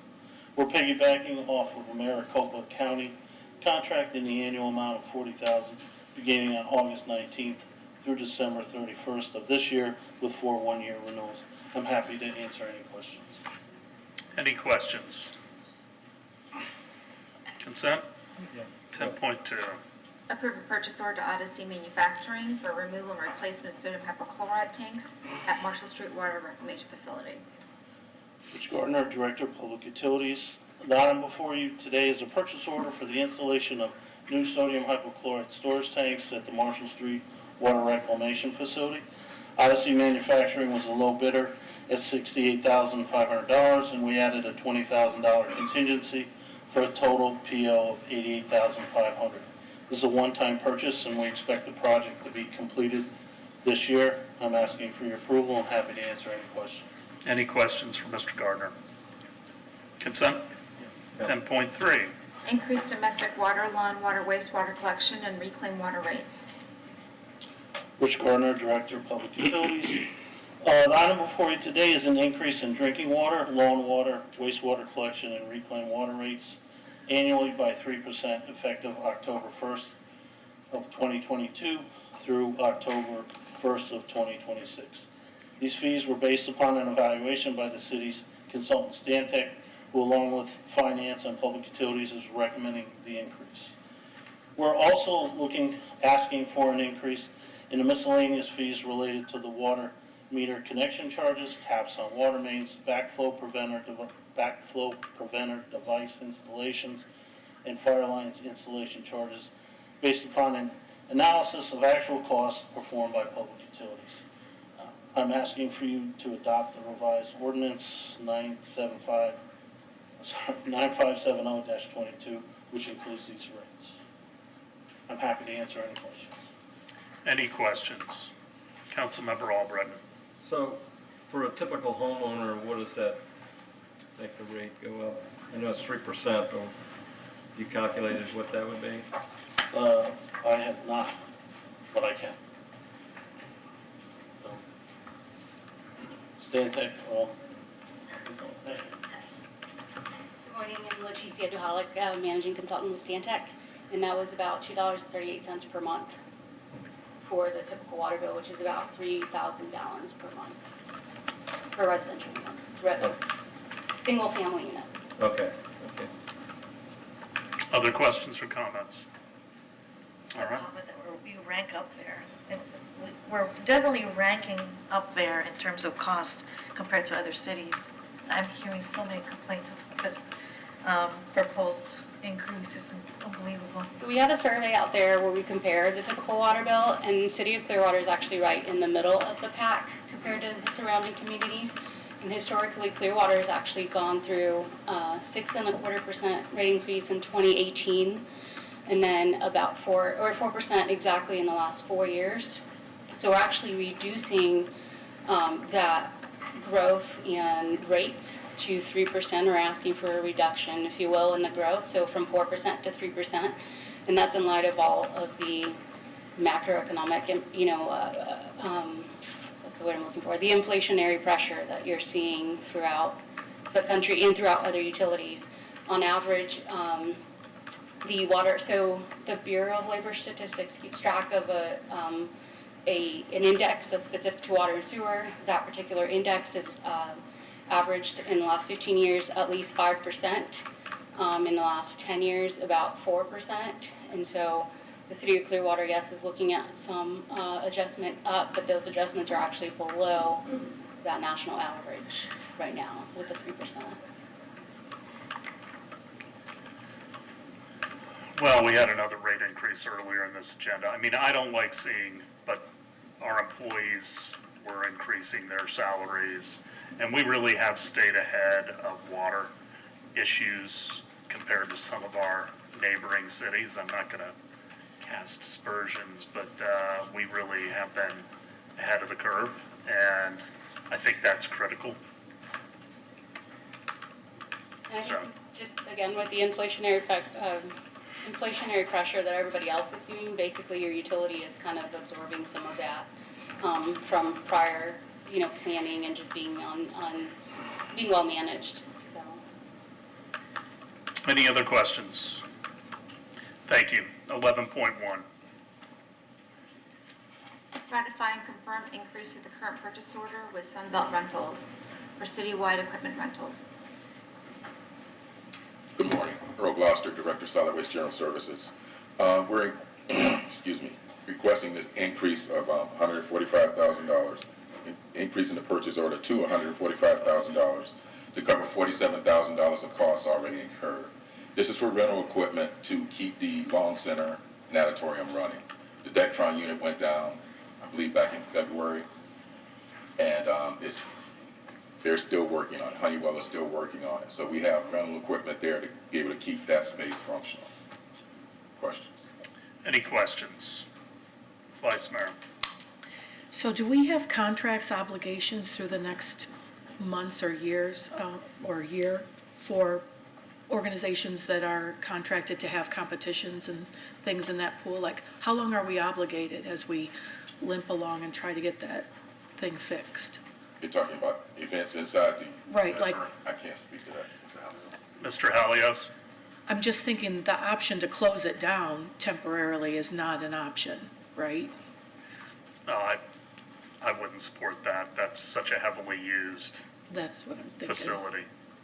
And pardon me, the question was to close down temporary close down the pool? Well, sort of. I was wondering what are our obligations to keeping it, our contractual obligations with different organizations to keeping it open, and if we're paying, so much money to have this rental equipment to keep the HVAC working right, can we modify those agreements a little bit to absorb a little bit of the cost, to offset some? Well, primarily The main tenant in there that uses that is the Clearwater Aquatic Team, which is a co-sponsored group, and there are no costs associated with that. So to modify that agreement, they have meets and things that are scheduled almost a year out, if not more so.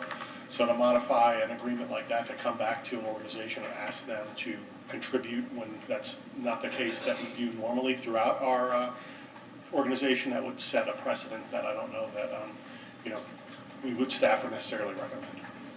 But we also have citizens, that's the one pool they're using year-round. Exactly, correct, Mayor, because usually what'll happen is after Labor Day, we'll shut down most of the pools. Ross Norton, North Greenwood, the beach stays open a little later into October, and then same thing with Morningside to October, but then after that, that's the only pool that we have for those that like to swim is the Long Center. And with the YMCA, so this really is a pretty critical facility. Correct. Well, I'm not in favor of shutting it down. I was just wondering what those, standing obligations are. I mean, I remember attending an event, it was a university, like, intramural thing that was really big. So that wasn't the local teams, but I was wondering. No, and those are how far rentals out. that we have, and also, we book those out a year, if not 18 months to 2 years in advance. And there's fees factored in with that when we rent that out. So, to include something or to offset those would be something we'd have to look back at, should the council desire that. Consent? Yeah. Thank you, Mr. Halios. 12.1. Just second readings, Mayor, for 12.1. Yeah, any questions on second readings? 12.1 and 12.2? All right, 13.1. Discuss budget follow-up items. We all got the memo from the city manager. Any questions there? Some of those recommendations are a little more draconian than I'd like. I'm going to be looking at the budget further. I have not had time this week because of my wife's big birthday.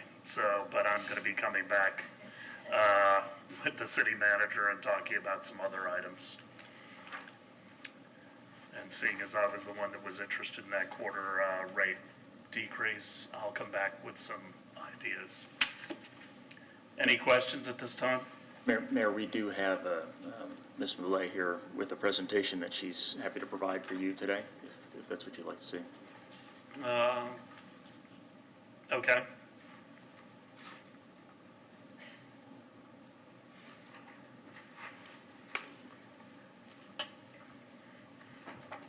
Samantha Moulet, Neighborhood Services Manager, and I can go through this quickly for you guys, but I'm here today to talk about our Neighborhood Services Division and what we provide, what we've provided historically, and what we would be hoping to provide with 3 additional staff members, our neighborhood liaisons. Yeah, it's not coming up. We have it in our agenda package, but for those at home,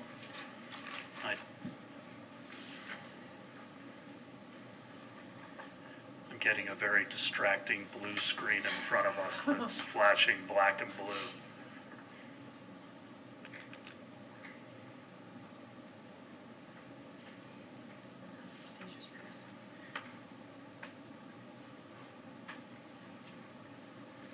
Mayor, we can bring the presentation back. I'm happy to talk without the presentation. Do you have it in front of you? Yeah, I do. Do you think you're going to get it? And I can just go over some of the kind of the key main points without the presentation, if that's what you prefer. I was going to just give a brief summary of our neighborhood division and the services we provide. So what that looks like historically has been really to help facilitate the connection between neighborhoods and the city services and our city departments, as well as being a presence out in the neighborhood and the community at some of those neighborhood meetings, community meetings, helping non-established neighborhood organizations to develop bylaws, walking them through the process of becoming a registered neighborhood association with the city, and also organizing different block parties, neighborhoods day, different neighborhood community events, and facilitating the connection between city resources and our neighborhoods as well. And over the last couple of months, I really have been interacting with many of our neighborhoods, our citizens, our community about what they value, what's really important to them. And over I hear, communication is very important, connection to community resources, connection to staff resources, connection to each other. And so that's really where we have developed some strategic initiatives to look forward with our neighborhoods department. And looking through these initiatives, they really break down into 3 categories. So first initiative is really to create more meaningful and proactive engagement with our neighborhoods and our community. Second initiative is really to improve the efficiency of not only our neighborhood services, but our citywide services and how we're interacting with our internal departments and the community, and just leveraging data in that as well. Taking that data to be more proactive, show maybe where some holes are in our services, where we're not reaching different components of the community. And then really the third initiative is to help create a sense of place for these neighborhoods, really to help them establish their identity, look back at their culture, their history, and to push that forward into creating some more art and culture in that way as well. So, and I can kind of skip through this since you don't have the presentation in front of you, but... Well, we do. Oh, you do? We Okay. do in our packet. We just don't have it for the public to see. Okay. Well, when we look at creating more meaningful, proactive engagement with the community, really what this is going to look like is building more transparent, more trusted, stronger relationships with our neighborhood associations. And when we say neighborhood associations, it's not just the leaders or the people in those associations, it's really all of our community, all of our residents out there, even if they're not in a developed association. We want to really increase our presence at our neighborhood meetings and our community events. We have a lot of neighborhood meetings that fall on the same day. There are a lot of weeks that I can only go to one and I can't go to the other 3 that night. So it's maybe months before I reach that neighborhood again. And that's really where additional staff capacity will help us out immensely in that category. And then also adding in some community events. It's really important as a city that, and as more events start coming on board, as we have Coachman Park, as we have, these celebrations at Moccasin Lake and all these things, for us to establish ourselves as a presence at those events, not only our city events, but partnership events, Veterans Day, Memorial Day, things like that, to have a booth, where we're really talking and engaging with residents who may be outside of those typical neighborhood leaders that we typically engage with, meeting people where they're at with their families, their kids, out in the community at some of these community, events. And then the last thing is really just understanding the needs of community through authentic feedback and conversation. In order to do that, we have to be boots on the ground, face to face, out walking, doing some of these neighborhood tours that I've gotten to do over the last couple of months, and really having conversations, having the capacity to have long, thoughtful, engaging conversations with our community and our residents. The second initiative is improving the efficiency through improved internal and community connections and leveraging data. When we talk about being proactive as a city, as a department, as a division, it's really important that we use data and metrics in order to do that.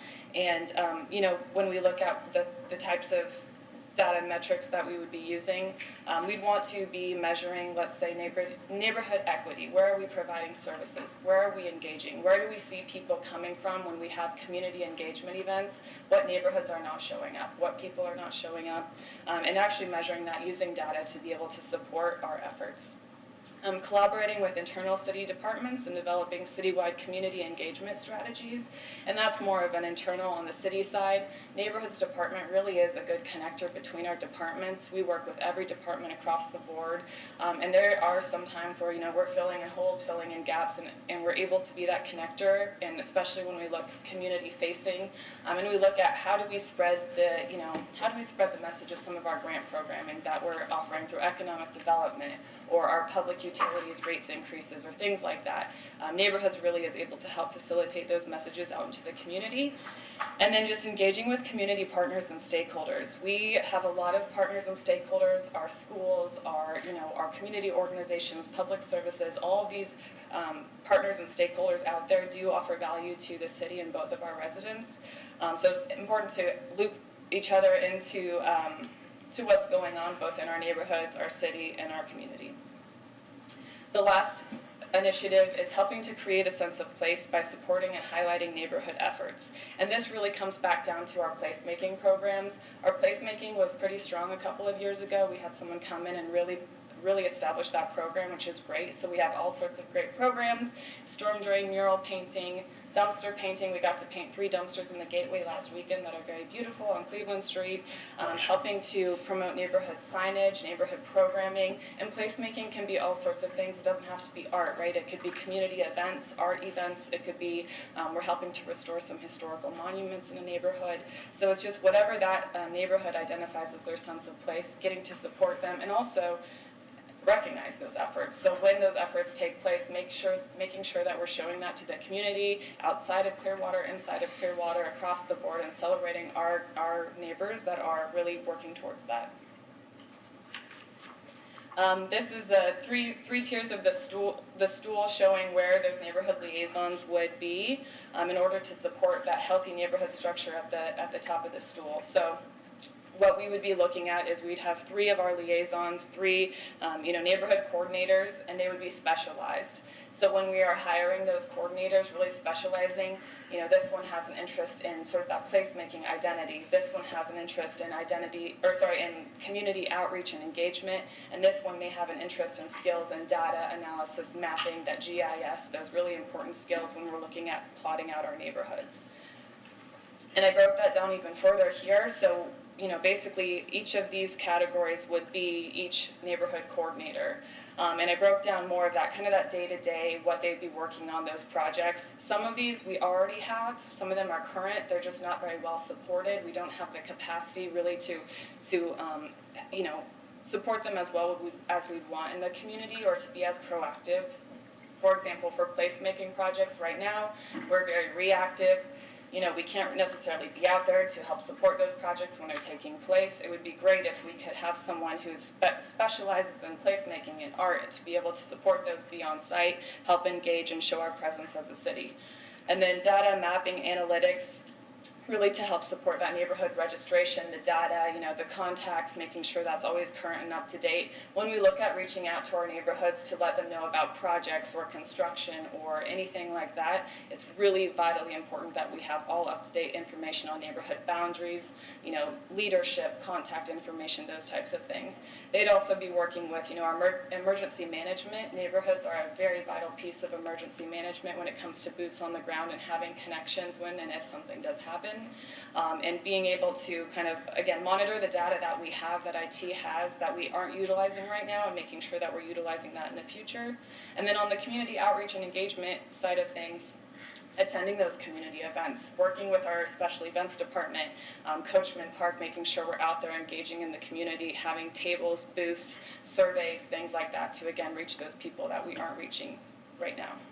And then those, the typical liaison duties you all are very familiar with. That's the attending of neighborhood meetings, that's working on the day-to-day, the potholes that come up, the street lights being out, the stormwater isn't draining, we have a building going up in our community, we want to learn more about that. So really being that connection, and each one of these 3 people would be basically assigned to neighborhoods and would be the liaison for.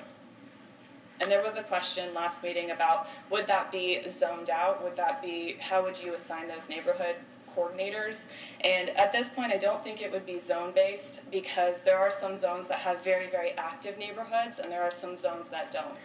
So when you look at like a code enforcement zone strategy, sometimes the zones are a little bit smaller when you have to put more capacity towards those zones. So it would be more based on what we see as our most active and engaged neighborhood associations. Some neighborhoods need a little bit more time and energy. Some neighborhoods are going through specific projects that they might need more capacity towards. So for the most part, neighborhoods would be assigned to one representative from our division who would be there to build that relationship, build the trust, build the communication.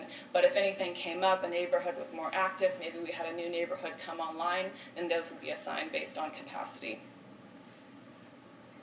And then the neighborhoods manager, I would be in charge of overseeing sort of that community relationship management. So at a broad level, looking at where we have holes, where we need to build community, where we need to build relationships, and also within the city, looking at our city department relationships, making sure that we're aware of what's going on in all capacities across the city, looking at our long-range community vision, working with planning and economic development to look at what do we really want to see in our city, and what are some of our bigger, grander initiatives that we can help get neighborhoods evolved in a proactive way.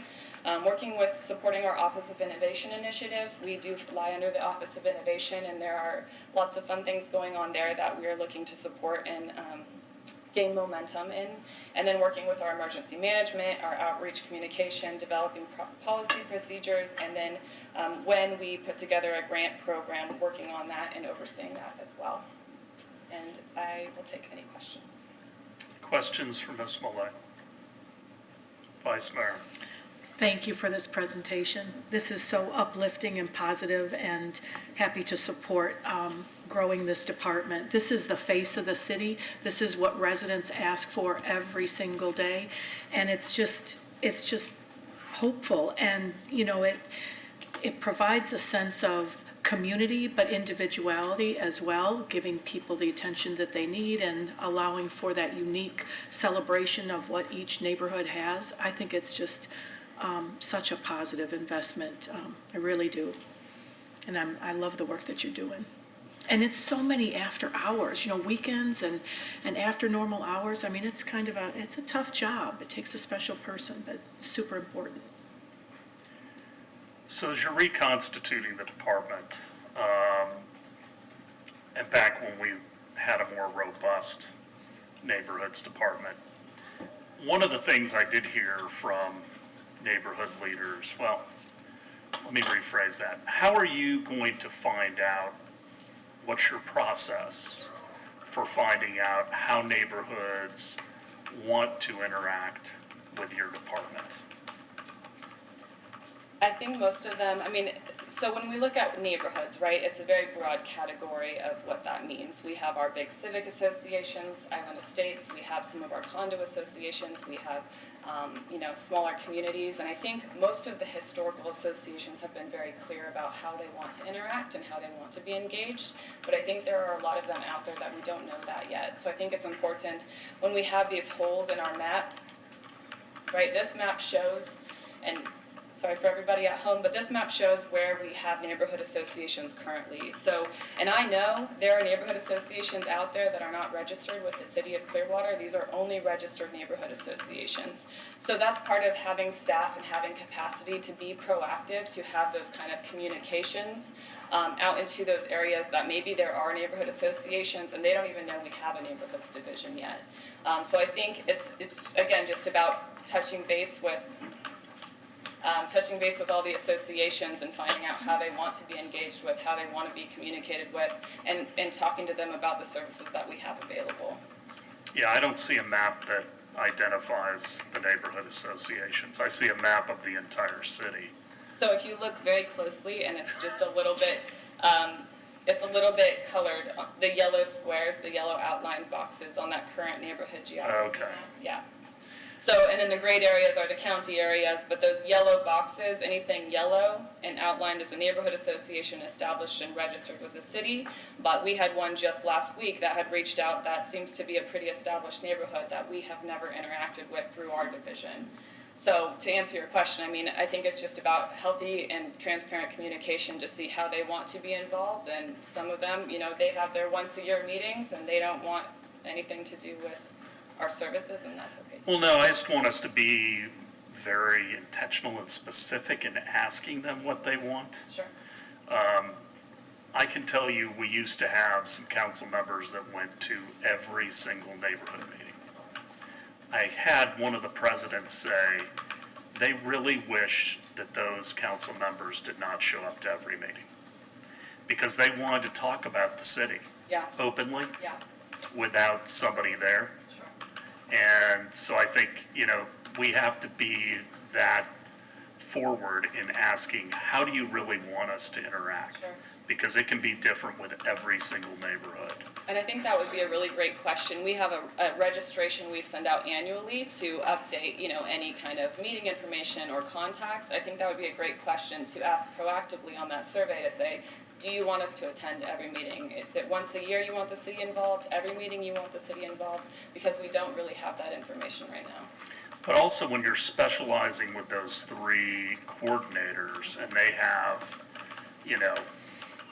one area that they're probably more knowledgeable about versus the others, and then if you assign them to a specific neighborhood, how are you going to move the pieces on the chessboard when necessary?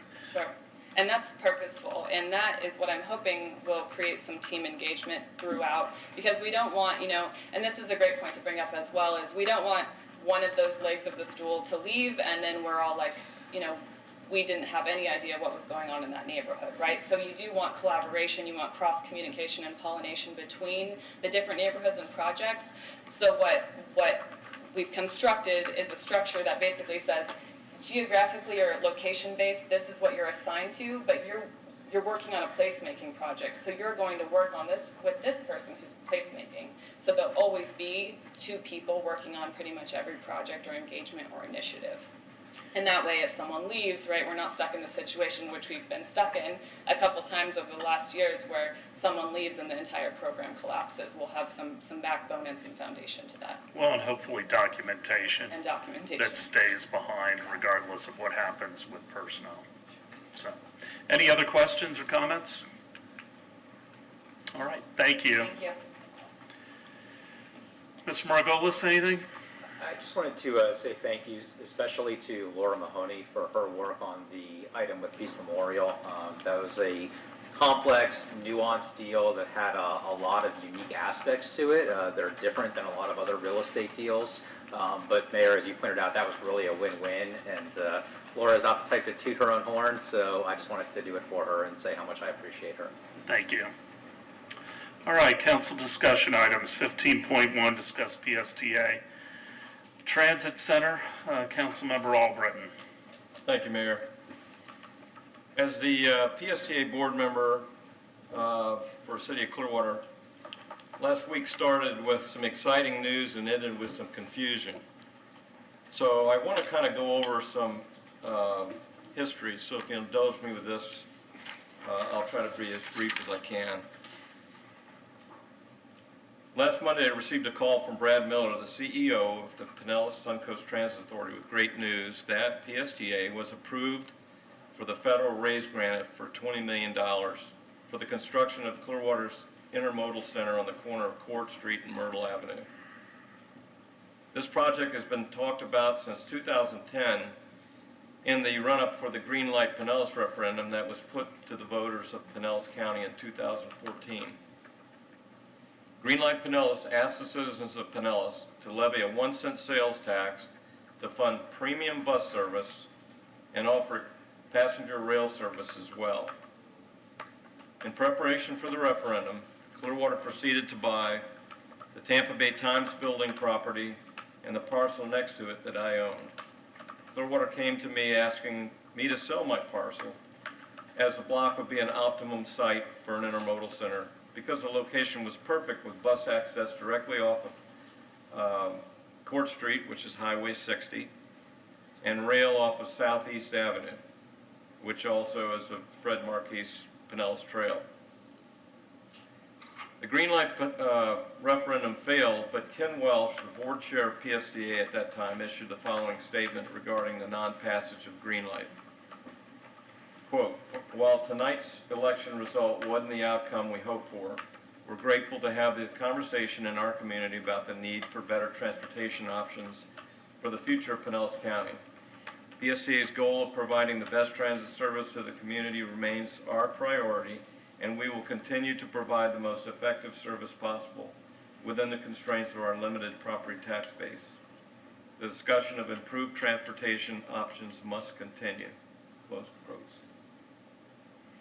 This federal raise grant application was the 4th try for Pinellas and the 13th try for Pinellas County.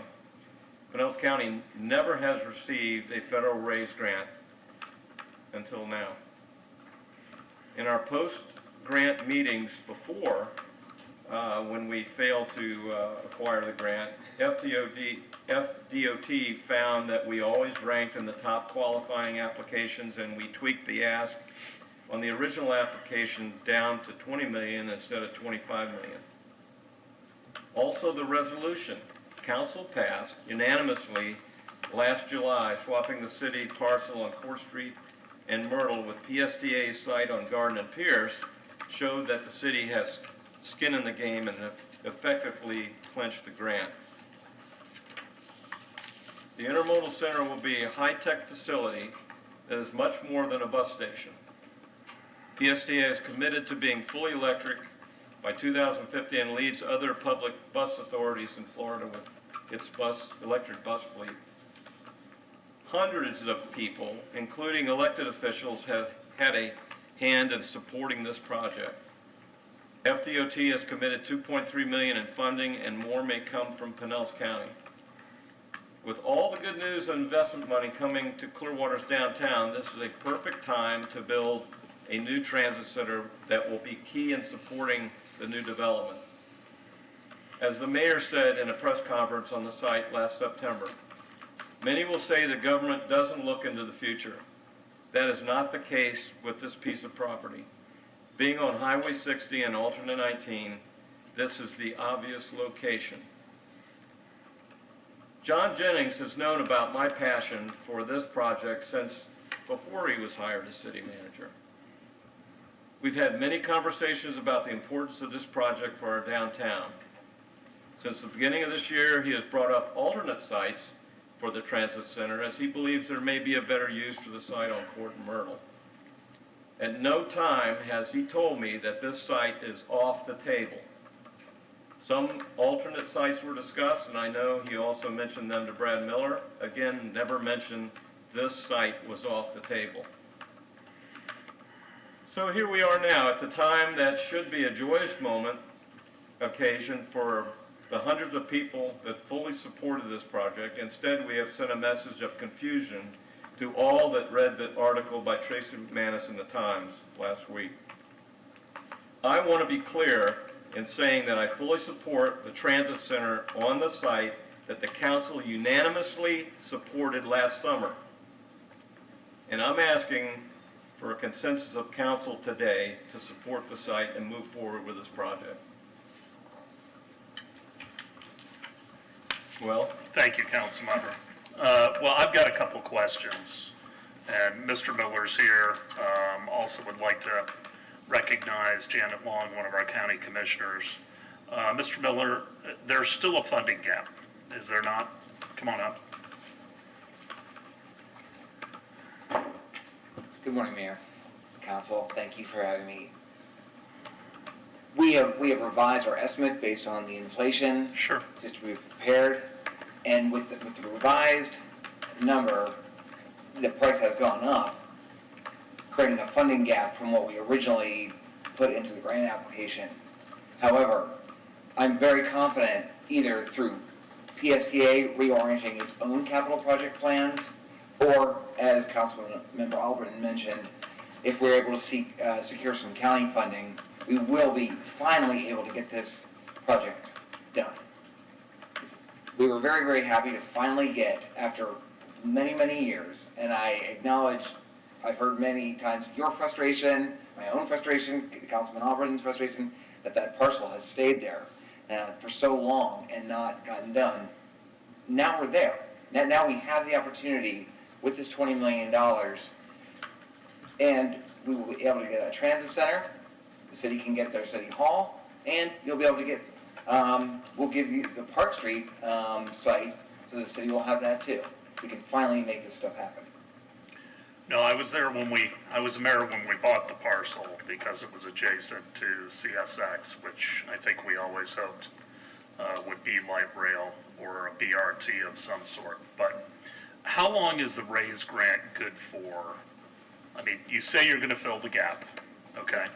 I'm going to take you at your word, but how long is the raise grant in place while you get that additional money that you need? So, when does it need to be spent? Right. The issue is typically federal grants, it's a federal grant, you have 3 years to encumber the funding. Now, we intend to move forward expeditiously. We've already completed the NEPA, the environmental work only on this site, and going to an alternative site, we would basically have to start over again with preliminary design and the environmental work. And my fear is that would jeopardize that 3-year timeline. We could have discussions with the US DOT. That's just in my estimation, quite a risk with this. I'm not sure what they would say for an alternative site, starting over with a new NEPA and everything like that. Part of the reason, as Councilmember Albright mentioned, that we were finally able, after this is the fourth time, to get the grant, was because the city had passed a resolution to secure this site. So, could we look at alternative sites, as Mr. Jennings and I have talked a long time about? It's possible, but there really is no other site that we are able to secure. Now that we have this grant award, to be guaranteed to keep this $20 million coming to our community, unless we stay the course right here at Court and Myrtle. So how much have you spent on the NEPA study? PSDA has already invested about almost $2 million of PD&E and the environmental study on this site. Okay. I had heard before that this was absolutely site-specific. Well, again... Is that true or not? I mean, I've already called Congressman Crest, so his staff is working on determining whether it truly is site-specific or if it has to be within, proximity of the original site. Right. I just want all the facts before we make decisions. Our grant application, as the city knew, our grant application was site-specific for this site. It had to be, because this is the only site that the council had approved. The grant award, the write-up in the grant award from the US DOT that I saw last week published, identified this as the site. Now, we will have to sign a grant agreement down the road. I think it will be site-specific. I can't imagine why it wouldn't be, everything about it so far. There have been other projects in other cities that have received grants that have had changes and things like that. There's also been projects that haven't gone forward because of changes, and the US DOT has said, well, no, thank you. It just is a risk. I would say this is a site-specific grant that we just received. But is that specifically outlined in the application? It is, yes. Okay. Because the letters of support that I signed did not specify sites. Right. Right. So, well, it's wonderful that we've gotten the RAISE grant. I do think that this has been a good example of a bad example of communication, frankly, between government agencies, because I have seen documentation that we, had said that we wanted to move to a different site. I think it should have been discussed on this dais, and ultimately, that a vote was made. That didn't occur. I'm torn on this personally, even though I've been involved with it longer than anybody, at least on this dais. Mr. Jennings, do you have anything to say? Yeah, thank you, Mayor. I do actually have a lot to say.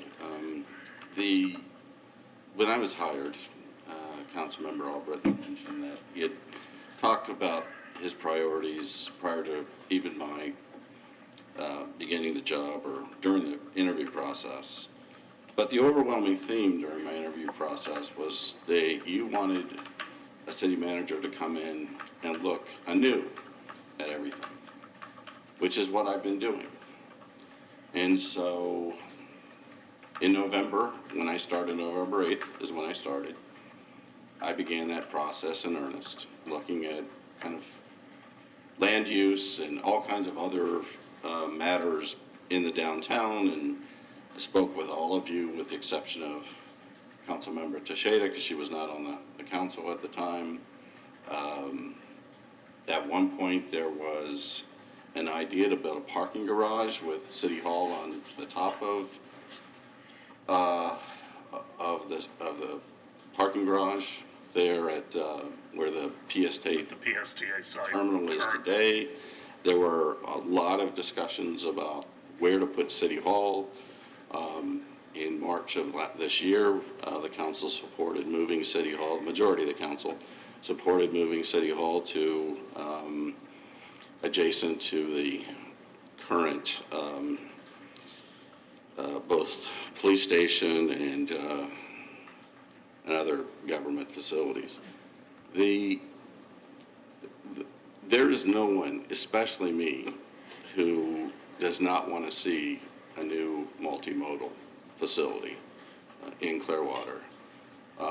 Because obviously what we see out our window in the office at Cleveland Street, we can do a lot better than that. The only question I brought to the council, and I have a whole list here of various meetings that I've had with Mr. Miller and with all of you in discussing options, and including working with the county on an alternative site, which is literally just across Chestnut and Court, on the same block, but across Chestnut and Court, that is not part city-owned. I took a look at this parcel back in November and saw a just fantastic green space for an opportunity to invest in the city, in the housing area, in mixed use. I mean, I'm not sure how many cities would be willing to give up that type of location, for other things that have a direct impact on the downtown in terms of adding more bodies and so forth. So with that, in December of last year, when the PSTA grant was unsuccessful, I spoke with city staff, and it was my understanding, and I have the agreement here, that the agreement that the city entered into in the summer of 2023 was null and void because the grant was not awarded. And so therefore, that's when we started the process, and I started the process. We had a conversation on December 6th of last year.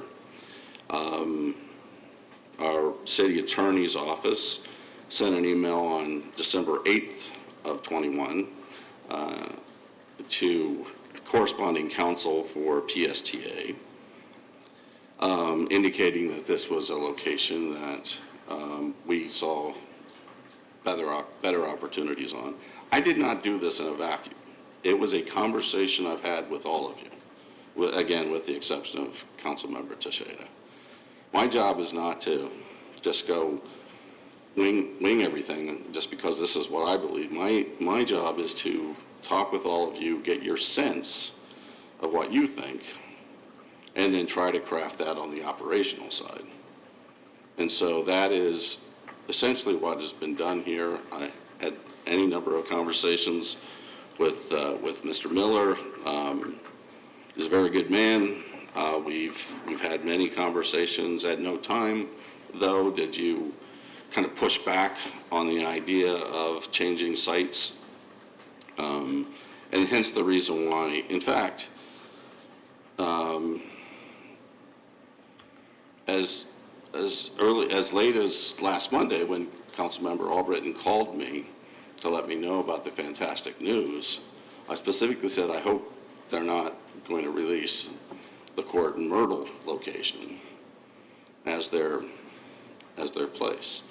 So ultimately, this is up to the City Council. I just think that there's a higher and better use for property such as that, but I just want to make sure you know and the public knows this was not me doing something on my own. This was informed, and I still believe that there is a higher and better use for that piece of property in the city. Councilmember Bunker.